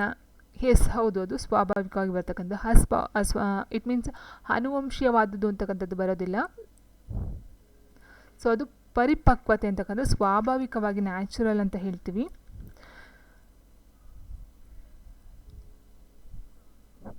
ಇಟ್ ಮೀನ್ಸ್ ಪರಿಕಲ್ಪನೆ ಬೇರೆ, ಪರಿಪಕ್ವತೆ ಬೇರೆ. ಸೊ ಪರಿಪಕ್ವತೆ ಅಂದರೆ ಒಂದು ಏಜ್ಗೆ ಸಂಬಂಧಪಟ್ಟಂತೆ ಒಂದು ವ್ಯಕ್ತಿ ಅಥವಾ ಮಗುವಿನಲ್ಲಿ ಆಗ್ತಕ್ಕಂಥ ಒಂದು ಎಸ್ ಏನಂತ ಹೇಳ್ತೀವಿ, ಪರಿಪಕ್ವತೆ ಮೀನ್ಸ್ ಮೈಂಡ್ ಮೆಚುರಿಟಿ ಅಂತ ಹೇಳ್ತೀವಲ್ಲ, ಸೊ ಅದು ಆ ಒಂದು ಟೈಮ್ಗೆ ಎಷ್ಟು ಮೈಂಡ್ ಮೆಚುರಿಟಿ ಇರಬೇಕೋ ಅಷ್ಟು ಮಗುವಿಗೆ ಇರಲೇಬೇಕು, ಅದು ಸ್ವಾಭಾವಿಕವಾಗಿ ಬರಬೇಕು. ಸೊ ಅದು ಅನುವಂಶೀಯವಾಗಿ ಬರ್ತಕ್ಕಂಥದ್ದು, ಸರ್ವಯೋಜಿತವಾದದ್ದು ಅಲ್ಲ, ಅಸ್ವಾಭಾವಿಕವಾದದ್ದು ಅಲ್ಲ, ಸ್ವಾಭಾವಿಕ ಪ್ರಕ್ರಿಯೆ. ಆ್ಯಂಡ್ ನೆಕ್ಸ್ಟ್ ಕ್ವಶನ್ ಹೀಗೆ, ತಾರನ್ಡೈಕ್ ರೂಪಿಸಿದ ಕಲಿಕೆ ನಿಯಮಗಳಲ್ಲಿ ಯಾವುದು ಇಲ್ಲ ಅಂತ ಕೊಟ್ಟಿದ್ದಾರೆ. ಸಿದ್ಧತೆ ಇದೆ, ಪರಿಣಾಮ ನಿಯಮ ಇದೆ, ಅಭ್ಯಾಸ ಇದೆ, ಪಕ್ವತೆಯ ನಿಯಮ ಇಲ್ಲ. ಸೊ ಹಾಗೆ ಆನ್ಸರ್ ಆಪ್ಷನ್ ಸಿ ಆಗುತ್ತೆ. ಆ್ಯಂಡ್ ನೆಕ್ಸ್ಟು, ತಾರನ್ಡೈಕ್ ಪ್ರಯೋಗದಲ್ಲಿ ಪ್ರಯತ್ನಗಳು ಹೆಚ್ಚಾದಂತೆ ದೋಷಗಳು ಪ್ರಯತ್ನ ಜಾಸ್ತಿ ಅಂತ ಯಾವುದೇ ಆಗಿರ್ಬೋದು, ಪ್ರಯತ್ನ ಜಾಸ್ತಿ ಆದಂತೆ ದೋಷಗಳು ಜಾಸ್ತಿ ಆಗ್ತವೆ ಕಮ್ಮಿ ಆಗ್ತವೆ. ಸೊ ಇದು ನಮ್ಮ ಒಂದು ಇದಕ್ಕೆ ಅಪ್ಲೈ ಮಾಡಿಕೊಂಡ್ರೆ ಏನಾಗುತ್ತೆ, ಕಡಿಮೆ ಆಗುತ್ತೆ. ಸೊ ನಾವು ಒಂದು ಸಿಲೆಬಸ್ನ ತೊಗೊಳ್ತೀವಿ ಅಂತ ಅಂದ್ಕೊಳ್ಳಿ, ಒಂದು ಸಿಲೆಬಸ್ ತೊಗೊಂಡು ಅಥವಾ ಒಂದು ಚಾಪ್ಟರ್ ತೊಗೊಂಡು ಜಾಸ್ತಿ ಹೆಚ್ಚು ಪ್ರಯತ್ನ ಮಾಡ್ತಾ ಹೋದಂಗೆ ನಾವು ಜಾಸ್ತಿ ಕಲಿತಾ ಹೋಗ್ತೀವಿ. ಸೊ ತಪ್ಪುಗಳು ಕಡಿಮೆ ಆಗ್ತಾ ಹೋಗುತ್ತೆ ಅಲ್ವಾ. ಸೊ ಹಾಗಾಗಿ ಪ್ರಯತ್ನಗಳು ಹೆಚ್ಚಾದಂತೆ ದೋಷಗಳು ಕಡಿಮೆಯಾಗುತ್ತವೆ. ನೆಕ್ಸ್ಟ್, ಹಾಡಿ ಹಾಡಿ ರಾಗ ಎಂಬ ಹೇಳಿಕೆಯು ಈ ಕೆಳಗಿನ ಯಾವ ಕಲಿಕಾ ನಿಯಮವನ್ನು ಸೂಚಿಸುತ್ತದೆ ಅಂತ ಕೊಟ್ಟಿದ್ದಾರೆ. ಹಾಡಿ ಹಾಡಿ ರಾಗ ಅಂತ ಹೇಳಿದ್ರೆ ಅಭ್ಯಾಸ ಮಾಡ್ತಕ್ಕಂಥದ್ದು, ಹಾಡ್ತಕ್ಕಂಥದ್ದು, ಅಭ್ಯಾಸ ಮಾಡ್ತಕ್ಕಂಥದ್ದು. ನೆಕ್ಸ್ಟು, ಶಿಶುವು ಸ್ನಾಯು ಚಲನೆಗಳನ್ನು ಕ್ರಮೇಣ ಕಲಿಯುವುದು ಹೇಗೆ? ಶಿಶುವು ಸ್ನಾಯು ಚಲನೆಗಳನ್ನು ಕ್ರಮೇಣ ಕಲಿಯುವುದು ಹೇಗೆ? ಸೂಕ್ಷ್ಮ ಚಲನೆಗಳಿಂದ ಪ್ರತಿಫಲಿತ ಚಲನೆಗಳೆಡೆಗೆ, ಸೂಕ್ಷ್ಮ ಚಲನೆಗಳಿಂದ ಸಾಮಾನ್ಯದೆಡೆಗೆ, ಸಾಮಾನ್ಯ ಚಲನೆಗಳಿಂದ ಸೂಕ್ಷ್ಮದೆಡೆಗೆ, ಸಾಮಾನ್ಯ ಚಲನೆಗಳಿಂದ ಪ್ರತಿಫಲಿತ ಚಲನೆಗಳೆಡೆಗೆ ಅಂತ ಕೊಟ್ಟಿದ್ದಾರೆ. ಈ ಆನ್ಸರ್ ಬಂದು ಆಪ್ಷನ್ ಸಿ, ಸಾಮಾನ್ಯ ಚಲನೆಯಿಂದ ಸೂಕ್ಷ್ಮದೆಡೆಗೆ. ಸೊ ತಾರನ್ಡೈಕ್ ಅವರ ಸಿದ್ಧಾಂತವು ಯಾವ ಗುಂಪಿಗೆ ಸೇರಿದೆ? ವರ್ತನವಾದ, ಬೌದ್ಧಿಕವಾದ, ಮನೋವಿಶ್ಲೇಷಣವಾದ, ಯಾವುದು ಅಲ್ಲ ಅಂತ ಕೊಟ್ಟಿದ್ದಾರೆ. ಎಸ್ ಆನ್ಸರ್ ಬಂದು,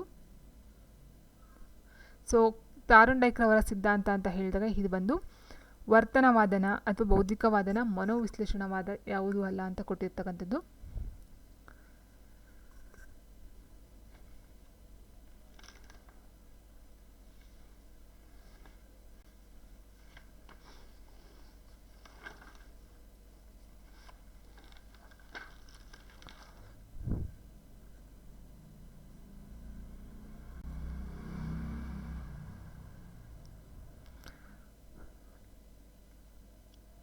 ಸೊ ಇದು ಬಂದು ವರ್ತನೆಗೆ ಸಂಬಂಧಪಟ್ಟಂಥದ್ದು ಅಲ್ವಾ. ಸೊ ಪ್ರಚೋದನೆ ಮತ್ತು ಪ್ರತಿಕ್ರಿಯೆ ಏನು ಬರುತ್ತೋ, ಸೊ ಇಲ್ಲಿ ಮೇಯ್ನಾಗಿ ಬರ್ತಕ್ಕಂಥದ್ದು ಪ್ರಯತ್ನ ಪ್ರಮಾದ ಕಲಿಕಾ ಸಿದ್ಧಾಂತ ಅಂತಕ್ಕಂಥದ್ದು ಬರುತ್ತೆ. ಇಟ್ ಮೀನ್ಸ್ ಪ್ರಯತ್ನ ಮಾಡಿ ಪ್ರಮಾದನ ತಗೊಳ್ತಕ್ಕಂಥದ್ದು. ಸಂಬಂಧ ತತ್ವ ಸಿದ್ಧಾಂತದ ಮೇಲೆ ಇರ್ತಕ್ಕಂಥದ್ದು, ಸಂಬಂಧ ತತ್ವ ಸಿದ್ಧಾಂತದ ಮೇಲೆ ಇವರ ಒಂದು ಸಿದ್ಧಾಂತ ಇರ್ತಕ್ಕಂಥದ್ದು. ಸೊ ಹಾಗಾಗಿ ನಾವು ಏನು ಮಾಡಬೇಕಾಗುತ್ತೆ ಅಂತಂದರೆ ಆನ್ಸರು, ಸೊ ಇಲ್ಲಿ ವರ್ತನೆಗಳ ಮೇಲೆ ತೊಗೊಳ್ಬಹುದು ಅಥವಾ ಯಾವುದೂ ಅಲ್ಲ ಅಂತಕ್ಕಂಥ ಒಂದು ಇದು ಬರ್ಬೋದು. ಸೊ ಆನ್ಸರ್ನ ನಾವಿಲ್ಲಿ ಯಾವುದನ್ನು ಆನ್ಸರನ್ನು ಕೊಡೋದಕ್ಕೆ ಹೋಗೋದಿಲ್ಲ. ಸೊ ಯಾರಿಗೆ ಆನ್ಸರ್ ಪಕ್ಕಾ ಗೊತ್ತಿರುತ್ತೆ ಸೊ ಅವ್ರು ಕಮೆಂಟ್ ಮಾಡಿ. ಸೊ ಇಲ್ಲಿ ವರ್ತನವಾದ ಬರ್ಬೋದು ಅಥವಾ ಯಾವುದೂ ಅಲ್ಲ ಅಂತಕ್ಕಂಥದ್ದು ಬರ್ಬೋದು. ಸೊ ಬಿಕಾಸ್ ಅಲ್ಲಿ ಪ್ರಚೋದನೆ ತಕ್ಕಂತೆ ಪ್ರತಿಕ್ರಿಯೆಗಳನ್ನು ವ್ಯಕ್ತಪಡಿಸ್ತಕ್ಕಂಥದ್ದು, ಬಂದ ಸಂಬಂಧಗಳಿಗೆ ಸಂಬಂಧಪಟ್ಟಂಥದ್ದು. ಸೊ ಹಾಗಾಗಿ ಈ ಒಂದು ಕ್ವಶನ್ಗೆ ಆನ್ಸರ್ನ ಯುವರ್ ಚಾಯ್ಸ್ ನಿಮಗೆ ಬಿಟ್ಟಿರ್ತಕ್ಕಂಥದ್ದು. ಆ್ಯಂಡ್ ನೆಕ್ಸ್ಟ್ ಕ್ವಶನ್ ಹೀಗಿದೆ, ಕೌಶಲ್ಯಗಳ ಕಲಿಕೆಗೆ ಸಹಾಯಕವಾಗಿರುವ ಸಿದ್ಧಾಂತ ಯಾವುದು ಅಂತ ಕೇಳಿದರೆ, ಕೌಶಲ್ಯಗಳ ಕಲಿಕೆಗೆ ಸಹಾಯಕವಾಗಿರ್ತಕ್ಕಂಥ ಒಂದು ಸಿದ್ಧಾಂತ ಯಾವುದು? ಸೊ ಆಪ್ಷನ್ ಹೀಗಿದೆ, ಬಂಧ, ಅಭಿಜಾತ ಅನುಬಂಧ ಕಲಿಕೆ ಸಿದ್ಧಾಂತ, ಪಿಯಾಜೆ ವಿಕಾಸ ಸಿದ್ಧಾಂತ, ಬ್ರೂನರ ಅನ್ವೇಷಣಾ ಸಿದ್ಧಾಂತ ಅಂತ ಕೊಟ್ಟಿದ್ದಾರೆ. ಎಸ್ ಆನ್ಸರ್ ಬಂದು ಆಪ್ಷನ್ ಬಿ, ಅಭಿಜಾತ ಏನಿದೆ ಸೊ ಅದು ಆನ್ಸರ್ ಆಗ್ತಾ ಹೋಗುತ್ತೆ. ಸೊ ಆಪ್ಷನ್ ಬಿ, ಅಭಿಜಾತ ಅನುಬಂಧ ಸಿದ್ಧಾಂತ. ಆ್ಯಂಡ್ ನೆಕ್ಸ್ಟು,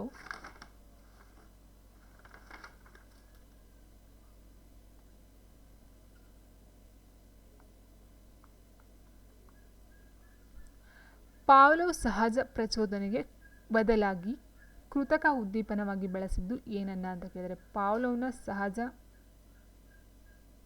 ಪ್ರಚೋದನೆಗೆ ಬದಲಾಗಿ ಕೃತಕ ಉದ್ದೀಪನಗಳನ್ನು ಬಳಸಿದ್ದು. ಸೊ ನೋಡಿದ್ವಿ ಲಾಸ್ಟು, ಕೌಶಲ್ಯಗಳ ಕಲಿಕೆಗೆ ಸಹಾಯಕವಾಗ್ತಾ ಒಂದು ಸಿದ್ಧಾಂತ ಅಭಿಜಾತ ಅನುಬಂಧ ಸಿದ್ಧಾಂತ. ಸೊ ಇದನ್ನು it means ತಂದಕಂತರು Pavlov, it means ಪಾವ್ಲೋವ್ರವರ ಅಭಿಜಾತ ಸೋಪಾದಿತ ಅನುಕ್ರಿಯವಾದ ಅಂತ ಹೇಳ್ತೀವಿ. ಸೊ ಆದರೆ ಇಲ್ಲಿ ಪಾವ್ಲೋವ್ ಸಹಜ ಪ್ರಚೋದನೆಗೆ ಬದಲಾಗಿ ಕೃತಕ ಉದ್ದೀಪನವಾಗಿ ಬಳಸಿದ್ದ ಏನನ್ನು ಬಳಸ್ತಾರೆ ಅವರು? ಬೆಂಚನ್ನು ಬಳಸ್ತಾರೆ, ಗಂಟೆ ಬಳಸ್ತಾರೆ, ಮಾಂಸದ ತುಂಡನ್ನು ಬಳಸ್ತಾರೆ, ಆ್ಯಂಡ್ ಟೇಬಲ್ನ ಯೂಸ್ ಮಾಡ್ತಾರೆ. ಏನನ್ನು ಯೂಸ್ ಮಾಡ್ತಾರೆ ಅಂತ ಕೇಳಿದಾಗ ಎಸ್ ಆನ್ಸರ್ ಬಂದು ಆಪ್ಷನ್ ಬಿ, ಗಂಟೆನ ಯೂಸ್ ಮಾಡ್ತಾರೆ. ಎಸ್ ಅಲ್ವಾ. ಸಹಜ ಪ್ರಚೋದನೆ ಅಂತ ಹೇಳಿದಾಗ ಅಲ್ಲಿ ಮಾಂಸ ಬರುತ್ತೆ. ಕೃತಕ ಉದ್ದೀಪನ ಅಂತ ಹೇಳಿದಾಗ ಕೃತಕ ಪ್ರಚೋದನೆ ಅಂತ ಹೇಳಿದ್ರಲ್ಲಿ ಗಂಟೆ ಶಬ್ದ, ಇಟ್ ಮೀನ್ಸ್ ಗಂಟೆ ಅಥವಾ ಗಂಟೆ ಶಬ್ದ ಅಂತಲೂ ಸಹ ಕೊಡ್ಬೋದು. ಸೊ ಗಂಟೆ ಶಬ್ದನ ಕೃತಕವಾಗಿ ಯೂಸ್ ಮಾಡ್ತಕ್ಕಂಥದ್ದು. ಆ್ಯಂಡ್ ನೆಕ್ಸ್ಟು ಪಾವ್ಲೋವ್ನ ಪ್ರಯೋಗದಲ್ಲಿ ಗಂಟೆಯ ಶಬ್ದಕ್ಕೆ ನಾಯಿಯಿಂದ ಬರುವಂಥ ಪ್ರತಿಕ್ರಿಯೆ ಅಥವಾ ಕ್ರಿಯೆ ಏನು? ತತ್ಕ್ಷಣನ, ಸ್ವಾಭಾವಿಕನ, ಅನುಬಂಧಿತನ ಅಂತ ಪ್ರೇರಣೆ ಅಂತ ಕೇಳಿದರೆ ಆನ್ಸರ್ ಬಂದು ಆಪ್ಷನ್ ಸಿ, ಅನುಬಂಧಿತ.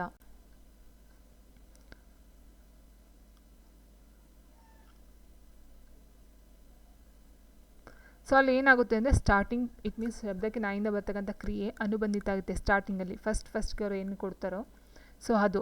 ಆ್ಯಂಡ್ ಲಾಸ್ಟ್ ಏನಾಗುತ್ತೋ ಇಟ್ ಮೀನ್ಸ್ ಒಂದು ಗಂಟೆ ಶಬ್ದನ ಕೇಳಿ ಏನಾಗುತ್ತೆ ಅದಕ್ಕೆ ಅದು ನಿರ್ಬಂಧಿತ ಪ್ರತಿಕ್ರಿಯೆಯನ್ನು ಕೊಡೋದಕ್ಕೆ ಶುರು ಮಾಡುತ್ತೆ. ಫಸ್ಟ್ ತಕ್ಷಣ ಬರ್ತಕ್ಕಂಥ ಒಂದು ಕ್ರಿಯೆ ಅಂತ ಹೇಳಿದಾಗ ಗಂಟೆ ಶಬ್ದಕ್ಕೆ ನಾಯಿಂದ ಬರೋ ಕ್ರಿಯೆ ಯಾವುದು ಅಂತ ಹೇಳಿದಾಗ ಅಲ್ಲಿ ಅನುಬಂಧಿತ. ಆ್ಯಂಡ್ ನೆಕ್ಸ್ಟು ಲಾಸ್ಟ್ಗೆ ಏನಾಗುತ್ತೆ ಅದು ನಿರ್ಬಂಧಿತ ಕಲಿಕೆ ಆಗುತ್ತೆ. ಇಟ್ ಮೀನ್ಸ್ ನಿರ್ಬಂಧಿತ ಅದು ಇದು ಹೇಳ್ದಾಗೇ ಸೊ ಶಾಸ್ತ್ರೀಯ ಕಲಿಕಾ ಸಿದ್ಧಾಂತ ಅಂತಲೂ ಹೇಳ್ತೀವಿ ಮತ್ತು ನಿರ್ಬಂಧಿತ ಕಲಿಕಾ ಸಿದ್ಧಾಂತ ಅಂತಲೂ ಸಹ ನಾವು ಹೇಳ್ತಾ ಹೋಗ್ತೀವಿ ಈ ಒಂದು ಪಾವ್ಲೋವ್ನ ಒಂದು ಅಭಿಜಾತ ಸೋಪಾದಿತ ಕಲಿಕಾ ಇದನ್ನ.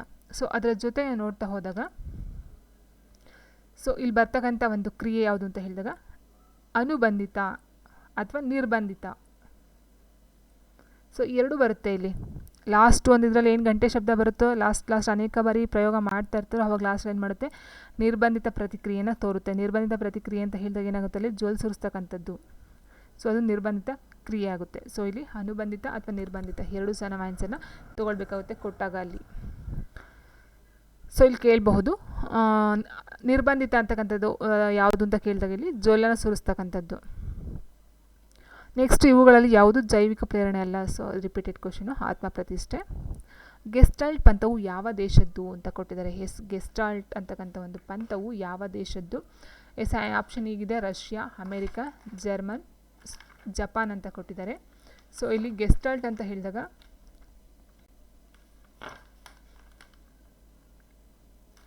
ಆಪ್ಷನ್ ಡಿ ಏನಿದೆ ಜರ್ಮನ್ ಅಂತಕ್ಕಂಥದ್ದು. ಸೊ ಅದು ಬಂದು ಗೆಸ್ಟಾಲ್ಟ್ ಪಂಥ ಅಂತಕ್ಕಂಥದ್ದು ಕಂಡು ಬರ್ತಕ್ಕಂಥದ್ದು option D Germany. And next ಬಂದು ಉದ್ದೀಪನವನ್ನು ನಿರಂತರವಾಗಿ ಪ್ರದರ್ಶಿಸುವುದರಿಂದ ಆಗುವ ವರ್ತನೆಯಲ್ಲಿಯ ಬದಲಾವಣೆಯನ್ನು ಈ ಕೆಳಗಿನಂತೆ ಹೆಸರಿಸಲಾಗುತ್ತದೆ. ಅನುಬಂಧನೆ, ಪುನರ್ಬಲನೆ, ಪ್ರತಿಕ್ರಿಯಿಸುವುದು, ಪರಿಕಲ್ಪನೆಗಳು ಅಂತ ಕೊಟ್ಟಿದ್ದಾರೆ. ಆನ್ಸರ್ ಬಂದು ಆಪ್ಷನ್ ಸಿ, ಪ್ರತಿಕ್ರಿಯಿಸುವುದು. ಆ್ಯಂಡ್ ನೆಕ್ಸ್ಟ್ ಗೆಸ್ಟಾಲ್ಟ್ ಎಂಬುದು ಇಲ್ಲಿ ಬಂದಿದ್ದು ಕ್ವಶನ್ ಮತ್ತೆ ರಿಪೀಟೆಡ್ ಅದೇ ಕ್ವಶನು. ಸೊ ಆನ್ಸರ್ ಬಂದು ಎ, ಜರ್ಮನ್ ಪದ ಗೆಸ್ಟಾಲ್ಟ್ ಅಂತಕ್ಕಂಥದ್ದು. ಆ್ಯಂಡ್ ನೆಕ್ಸ್ಟ್ ಒಳನೋಟ ಕಲಿಕೆಯ ಮೂಲವಾಗಿ ಇದರಿಂದ ಉಂಟಾಗುತ್ತದೆ ಅಂತ ಕೊಟ್ಟಿದ್ದಾರೆ. ಒಳನೋಟ ಕಲಿಕಾ ಸಿದ್ಧಾಂತ.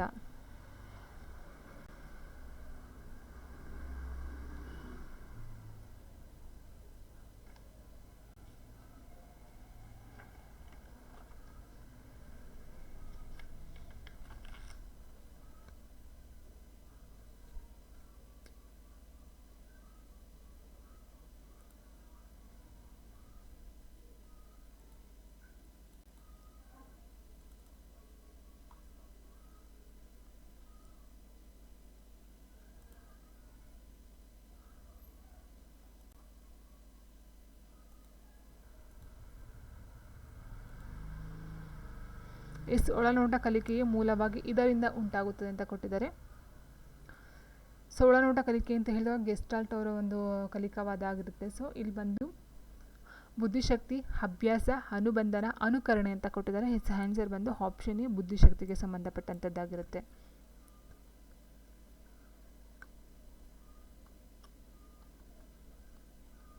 ಆ್ಯಂಡ್ ನೆಕ್ಸ್ಟ್ ಕ್ವಶನ್, ಅಂತರ್ದೃಷ್ಟಿ ಕಲಿಕಾ ಸಿದ್ಧಾಂತದ ಪ್ರತಿಪಾದಕರು ಯಾರು ಅಂತ ಕೇಳಿದರೆ Watson, Kohler, Pavlov, B F. Skinner ಅಂತ ಕೊಟ್ಟಿದ್ದಾರೆ.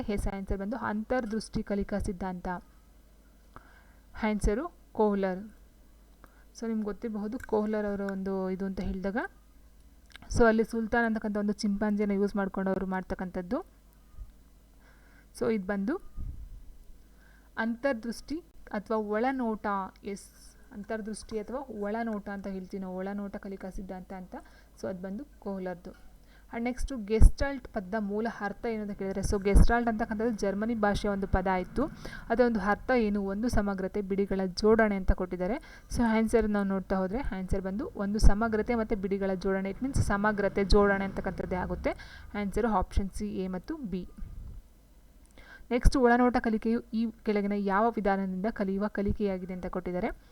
ಅನುಕರಣೆ, ಬುದ್ಧಿಶಕ್ತಿ, ಅಭ್ಯಾಸ, ನಿಯಂತ್ರಣ. ಸೊ ಗೆಸ್ಟಾಲ್ಟ್ ಬಂದು ಬುದ್ಧಿಶಕ್ತಿಗೆ ಸಂಬಂಧಪಟ್ಟಂಥದ್ದು. ಆ್ಯಂಡ್ ಅದೇ ರೀತಿ ಒಳನೋಟ ಇಟ್ ಮೀನ್ಸ್ ಕೋಹ್ಲರ ಪ್ರಯೋಗನ ಹೇಳ್ತೀವಿ ಒಳನೋಟ ಕಲಿಕಾ ಸಿದ್ಧಾಂತ ಅಂತಕ್ಕಂಥದ್ದು. ಸೊ ಇಲ್ಲೂ ಸಹ ಏನಕ್ಕೆ ಸಂಬಂಧಪಟ್ಟಂತ ಹೇಳಿದರೆ ಇದು ಸಹ ಬುದ್ಧಿಶಕ್ತಿಗೆ ಸಂಬಂಧಪಟ್ಟಂಥದ್ದು. ಇಲ್ಲೂ ಸಹ ಅದೇನು ಹೇಳಿದಾಗೆ ಚಿಂಪಾಂಜಿಯನ್ನು ಯೂಸ್ ಮಾಡ್ಕೊಂಡು ಮಾಡ್ತಕ್ಕಂಥ ಒಂದು ಇದು. ಸೊ ಬುದ್ಧಿಶಕ್ತಿಗೆ ಸಂಬಂಧಪಟ್ಟಂತೆ ಅಲ್ಲಿ ಮುಖ್ಯವಾಗಿ ಹೇಳ್ತಾರೆ ಪೂರ್ವಜ್ಞಾನ, ಪ್ರಚೋದನೆ, ಬುದ್ಧಿಶಕ್ತಿ, ಕಲಿಕಾ ಸನ್ನಿವೇಶ ಅಂತ. ಸೊ ಅವರೇ ಒಂದು ಹೇಳ್ಬಿಡ್ತಾರೆ ಲಾಸ್ಟ್ ಗ್ರಹಿಕೆ ಅಂತ. ಸೊ ಅಲ್ಲಿ ಬರ್ತಕ್ಕಂಥದ್ದು ಇದು. ಆ್ಯಂಡ್ ನೆಕ್ಸ್ಟು SR ಮನೋವಿಜ್ಞಾನ ಈ ಕೆಳಗಿನ ಯಾವ ಮನೋವಿಜ್ಞಾನಿಯ ಕೊಡುಗೆ ಅಂತ ಕೊಡ್ತಾರೆ. SR ಮನೋವಿಜ್ಞಾನ ಈ ಕೆಳಗಿನ ಯಾವ ಮನೋವಿಜ್ಞಾನಿಯ ಕೊಡುಗೆ. ಸೊ ಆಪ್ಷನ್ ಹೀಗಿದೆ: ಪಾವ್ಲೋ, ಥಾರ್ನ್ಡೈಕ್, BF ಸ್ಕಿನ್ನರ್, ಕೋಹ್ಲರ್ ಅಂತ ಕೊಟ್ಟಿದ್ದಾರೆ. ಆನ್ಸರ್ ಬಂದು ಶೈಕ್ಷಣಿಕ. So answer Thorndike, option B.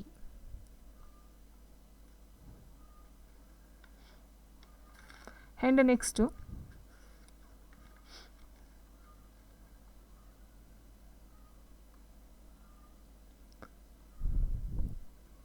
ಒಳನೋಟ ಕಲಿಕೆ ಎಂದರೆ ಏನು ಅಂತ ಕೊಟ್ಟಿದ್ದಾರೆ. ಸೊ ಒಳನೋಟ ಕಲಿಕಾ ಸಿದ್ಧಾಂತ. ಒಳನೋಟ ಎಂದರೆ ಏನು? ವಿಷಯವನ್ನು ಅಭ್ಯಾಸ ಮಾಡುತ್ತಾ ಕಲಿಯುವುದು, ವಿಷಯವನ್ನು ಅರ್ಥೈಸಿಕೊಳ್ಳುತ್ತಾ, ಗ್ರಹಿಸುತ್ತಾ, ವಿಶ್ಲೇಷಿಸುತ್ತಾ ಕಲಿಯುವುದು, ವಿಷಯವನ್ನು ಅನುಕರಣೆ ಮಾಡುತ್ತಾ ಕಲಿಯುವುದು. ಆ್ಯಂಡ್ ಡಿ ವಿಷಯವನ್ನು ಅನುಬಂಧನ ಉಂಟು ಮಾಡುತ್ತಾ ಕಲಿಯುವುದು ಅಂತ ಕೊಟ್ಟಿದ್ದಾರೆ. ಒಳನೋಟ ಅಂತ ಹೇಳಿದಾಗ ವಿಷಯವನ್ನು ಅರ್ಥೈಸಿಕೊಳ್ಳುತ್ತಾ, ಗ್ರಹಿಸುತ್ತಾ, ವಿಶ್ಲೇಷಿಸುತ್ತಾ ಕಲಿತಕ್ಕಂಥದ್ದು ಒಳನೋಟ ಕಲಿಕೆ. ಆ್ಯಂಡ್ ನೆಕ್ಸ್ಟ್ ಕ್ವಶನ್: ಒಳನೋಟ ಕಲಿಕಾ ಸಿದ್ಧಾಂತದ ಪ್ರತಿಪಾದಕರು ಯಾರು ಅಂತ ಕೊಟ್ಟಿದ್ದಾರೆ. ಕೋಹ್ಲರ್, ವರ್ದಮಿಯರ್, ಲೆವಿನ್ ಮತ್ತು ಸ್ಕಿನ್ನರ್ ಅಂತ ಕೊಟ್ಟಿದ್ದಾರೆ. ಅಫ್ಕೋರ್ಸ್ ಆನ್ಸರ್ ಗೊತ್ತಿರ್ತಕ್ಕಂಥದ್ದು. ಸೊ ಆನ್ಸರ್ ಬಂದು ಒಳನೋಟ ಕಲಿಕಾ ಸಿದ್ಧಾಂತದ ಪ್ರತಿಪಾದಕರು ಬಂದು ಆಪ್ಷನ್ ಎ ಕೋಹ್ಲರ್.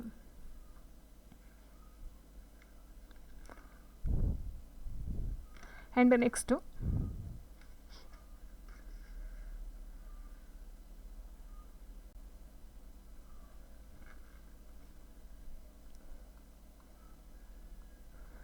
ಒಳನೋಟ ಕಲಿಕಾ ಸಿದ್ಧಾಂತದಲ್ಲಿ ಚಿಂಪಾಂಜಿ ಹೆಸರು ಅಂತ ಕೇಳಿದರೆ ಸುಲ್ತಾನ್, ರಾಜ ಆ್ಯಂಡ್ ಮಹಾರಾಜ, ದಿವಾನ ಅಂತ ಕೊಟ್ಟಿದ್ದಾರೆ. ಸೊ ಆನ್ಸರು ಆಪ್ಷನ್ ಎ ಸುಲ್ತಾನ ಅಂತಕ್ಕಂಥ ಒಂದು ಚಿಂಪಾಂಜಿಗೆ ಹೆಸರನ್ನು ಇಟ್ಟು ಆ ಒಂದು ಚಿಂಪಾಂಜಿಯನ್ನು ಸಮಸ್ಯೆಗೆ ದೂರ್ತಕ್ಕಂಥದ್ದು.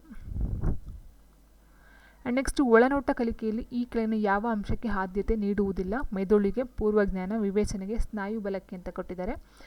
ಸೊ ನಾವು ಇಲ್ಲಿ ನೋಡ್ತಾ ಹೋದಾಗ ಇಲ್ಲಿ ಚಿಂಪಾಂಜಿನ ಯೂಸ್ ಮಾಡ್ಕೊಳ್ತಾರೆ. ಯೂಸ್ ಮಾಡ್ಕೊಂಡು ಏನು ಮಾಡ್ತಾರೆ ಅಲ್ಲಿ ಬರ್ತಕ್ಕಂಥದ್ದು ಏನಂತ ಹೇಳಿದ್ರೆ, ಸೊ ಒಂದು ಕೊಠಡಿಯಲ್ಲಿ ಒಂದು ಚಿಂಪಾಂಜಿ ಇಟ್ ಮೀನ್ಸ್ ಸುಲ್ತಾನ್ ಅಂತಕ್ಕಂಥ ಒಂದು ಚಿಂಪಾಂಜಿನ ಕೊಠಡಿ ಒಳಗಡೆ ಕೂಡಾಕಿರ್ತಾರೆ. ಸೊ ಅಲ್ಲಿ ಅವರಿಗೆ ಕಾಣುವಂತೆ ಕೈಗೆ ಎಟುಕಂತೆ ಒಂದು ಏನು ಮಾಡ್ತಾರೆ ಬಾಳೆಹಣ್ಣನ್ನು ಅಥವಾ ಬಾಳೆಗೊನೆಯನ್ನು ನೇತಾಕಿರ್ತಾರೆ. ಸೊ ಆ ಬಾಳೆಹಣ್ಣನ್ನು ತೊಗೊಳ್ತಕ್ಕಂಥದ್ದು ಅಲ್ಲಿ ಮೇಯ್ನಾಗಿ ಬರ್ತಕ್ಕಂಥದ್ದು. ಇಟ್ ಮೀನ್ಸ್ ಅಲ್ಲಿ ಬಾಳೆಗೊನೆ ಮುಟ್ಟಿ ಅದನ್ನು ಬಾಳೆಗೊನೆ ಹಣ್ಣನ್ನು ತೊಗೊಳ್ಬೇಕು. ಸೊ ಅದಕ್ಕೆ ಏನು ಬೇಕು? ಮೆದುಳಿಗೆ ಕೆಲಸವನ್ನು ಕೊಡಬೇಕು, ಆ್ಯಂಡ್ ಪೂರ್ವಜ್ಞಾನ ಇರಬೇಕು, ಆ್ಯಂಡ್ ವಿವೇಚನೆ ಇರಬೇಕು. ಬಟ್ ಇಲ್ಲಿ ಸ್ನಾಯು ಬಲಕ್ಕೆ ಅಂತಕ್ಕಂಥ ಇಟ್ ಮೀನ್ಸ್ ಸ್ನಾಯು ಬಲ ಅಂತ ಹೇಳಿದರೆ ಕಸರತ್ತನ್ನು ಮಾಡ್ತಕ್ಕಂಥದ್ದು ಏನಿಲ್ಲ. ಬುದ್ಧಿಶಕ್ತಿಗೆ ಮೇಯ್ನಾಗಿ ನಾವು ಹೇಳ್ತೀವಿ ಒಳನೋಟ ಕಲಿಕೆ ಅಂತ ಹೇಳಿದಾಗ ಬುದ್ಧಿಶಕ್ತಿಗೆ ಸಂಬಂಧಪಟ್ಟಂಥದ್ದು ಅಂತ ಹೇಳಿದಾಗ ಮೆದುಳು, ವಿವೇಚನೆ, ಪೂರ್ವಜ್ಞಾನ. ಸೊ ಇಲ್ಲಿ ಜ್ಞಾನ ಇರಬೇಕು ಅಂತಕ್ಕಂಥದ್ದು. ಸೊ ಹಾಗಾಗಿ ಇಲ್ಲಿ ಯಾವುದಕ್ಕೆ ಆದ್ಯತೆ ನೀಡಿಲ್ಲ ಅಂತ ಕೊಟ್ಟಿದ್ದಾರೆ, ಸ್ನಾಯು ಬಲಕ್ಕೆ ಇಲ್ಲಿ ಆದ್ಯತೆ ಇಲ್ಲ. ಆ್ಯಂಡ್ ನೆಕ್ಸ್ಟ್ ಗೆಸ್ಟಾಲ್ಟ್ ವಾದಿಗಳ ಪ್ರಕಾರ ಈ ಕೆಳಗಿನಲ್ಲಿ ಯಾವುದು ಪ್ರತ್ಯಕ್ಷಾನುಭವದ ತತ್ವವೆನಿಸುವುದಿಲ್ಲ. ಪ್ರತಿಪುಷ್ಟಿಯ ತತ್ವ, ಪೂರಕತೆಯ ತತ್ವ, ಪ್ರಜ್ಞೆಯ ತತ್ವ ಆ್ಯಂಡ್ ಲಾಸ್ಟ್ ಬಂದು ಸಮಾನತೆಯ ತತ್ವ ಅಂತ ಕೊಟ್ಟಿದ್ದಾರೆ. ಆನ್ಸರ್ ಬಂದು ನೋಡ್ತಾ ಹೋದಾಗ ನಾವು ಆಪ್ಷನ್ ಎ ಪ್ರತಿಪುಷ್ಟಿತ ತತ್ವ.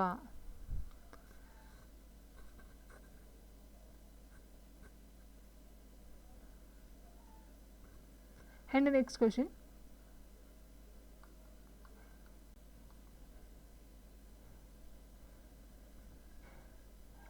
ಸೊ ಇಲ್ಲಿ ಇನ್ನೂ ಒಂದು ಪಾಯಿಂಟು, ಗೆಸ್ಟಾಲ್ಟ್ ವಾದಿಗಳ ಪ್ರಕಾರ ಈ ಕೆಳಗೆ ಯಾವುದು ಪ್ರತ್ಯಕ್ಷ ಅನುಭವದ ತತ್ವ ಅನಿಸಲ್ಲ ಅಂತ ಆಯಿತು. ಬಟ್ ಗೆಸ್ಟಾಲ್ಟ್ ಒಳನೋಟ ಕಲಿಕೆ ತತ್ವದ ಒಂದು ಇದೇನು ಬರುತ್ತೆ.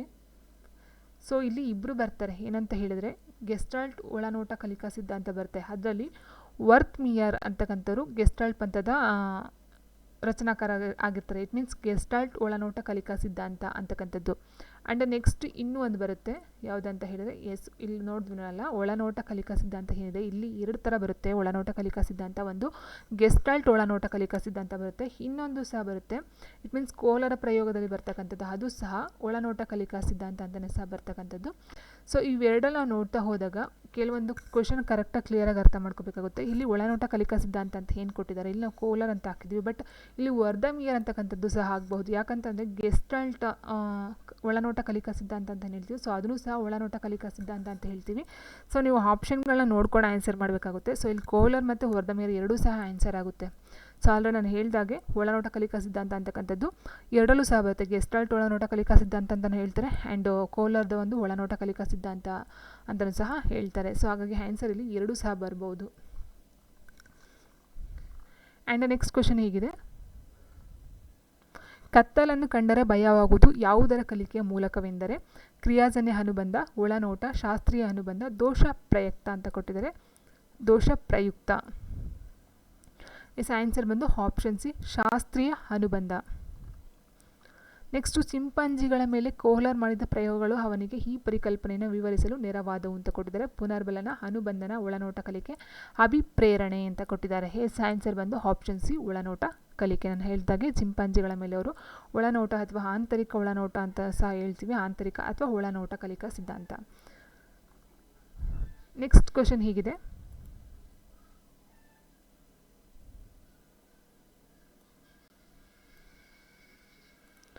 ಕಲಿಕೆಯ ಮನೋವಿಜ್ಞಾನಕ್ಕೆ ಸ್ಕಿನ್ನರ್ ಅವರ ಮುಖ್ಯ ಕೊಡುಗೆ ಇದಾಗಿದೆ ಅಂತ ಕೊಟ್ಟಿದ್ದಾರೆ. ನಮೂನೀಕರಣ ಪ್ರಭಾವ, ಪ್ರಾಯೋಗಿಕ ಅರಿವು, ಪರಿಣಾಮದ ಪ್ರಸಾರ, ಪುನರ್ಬಲನ, ತಪಸ್ಸೀಲುಗಳು.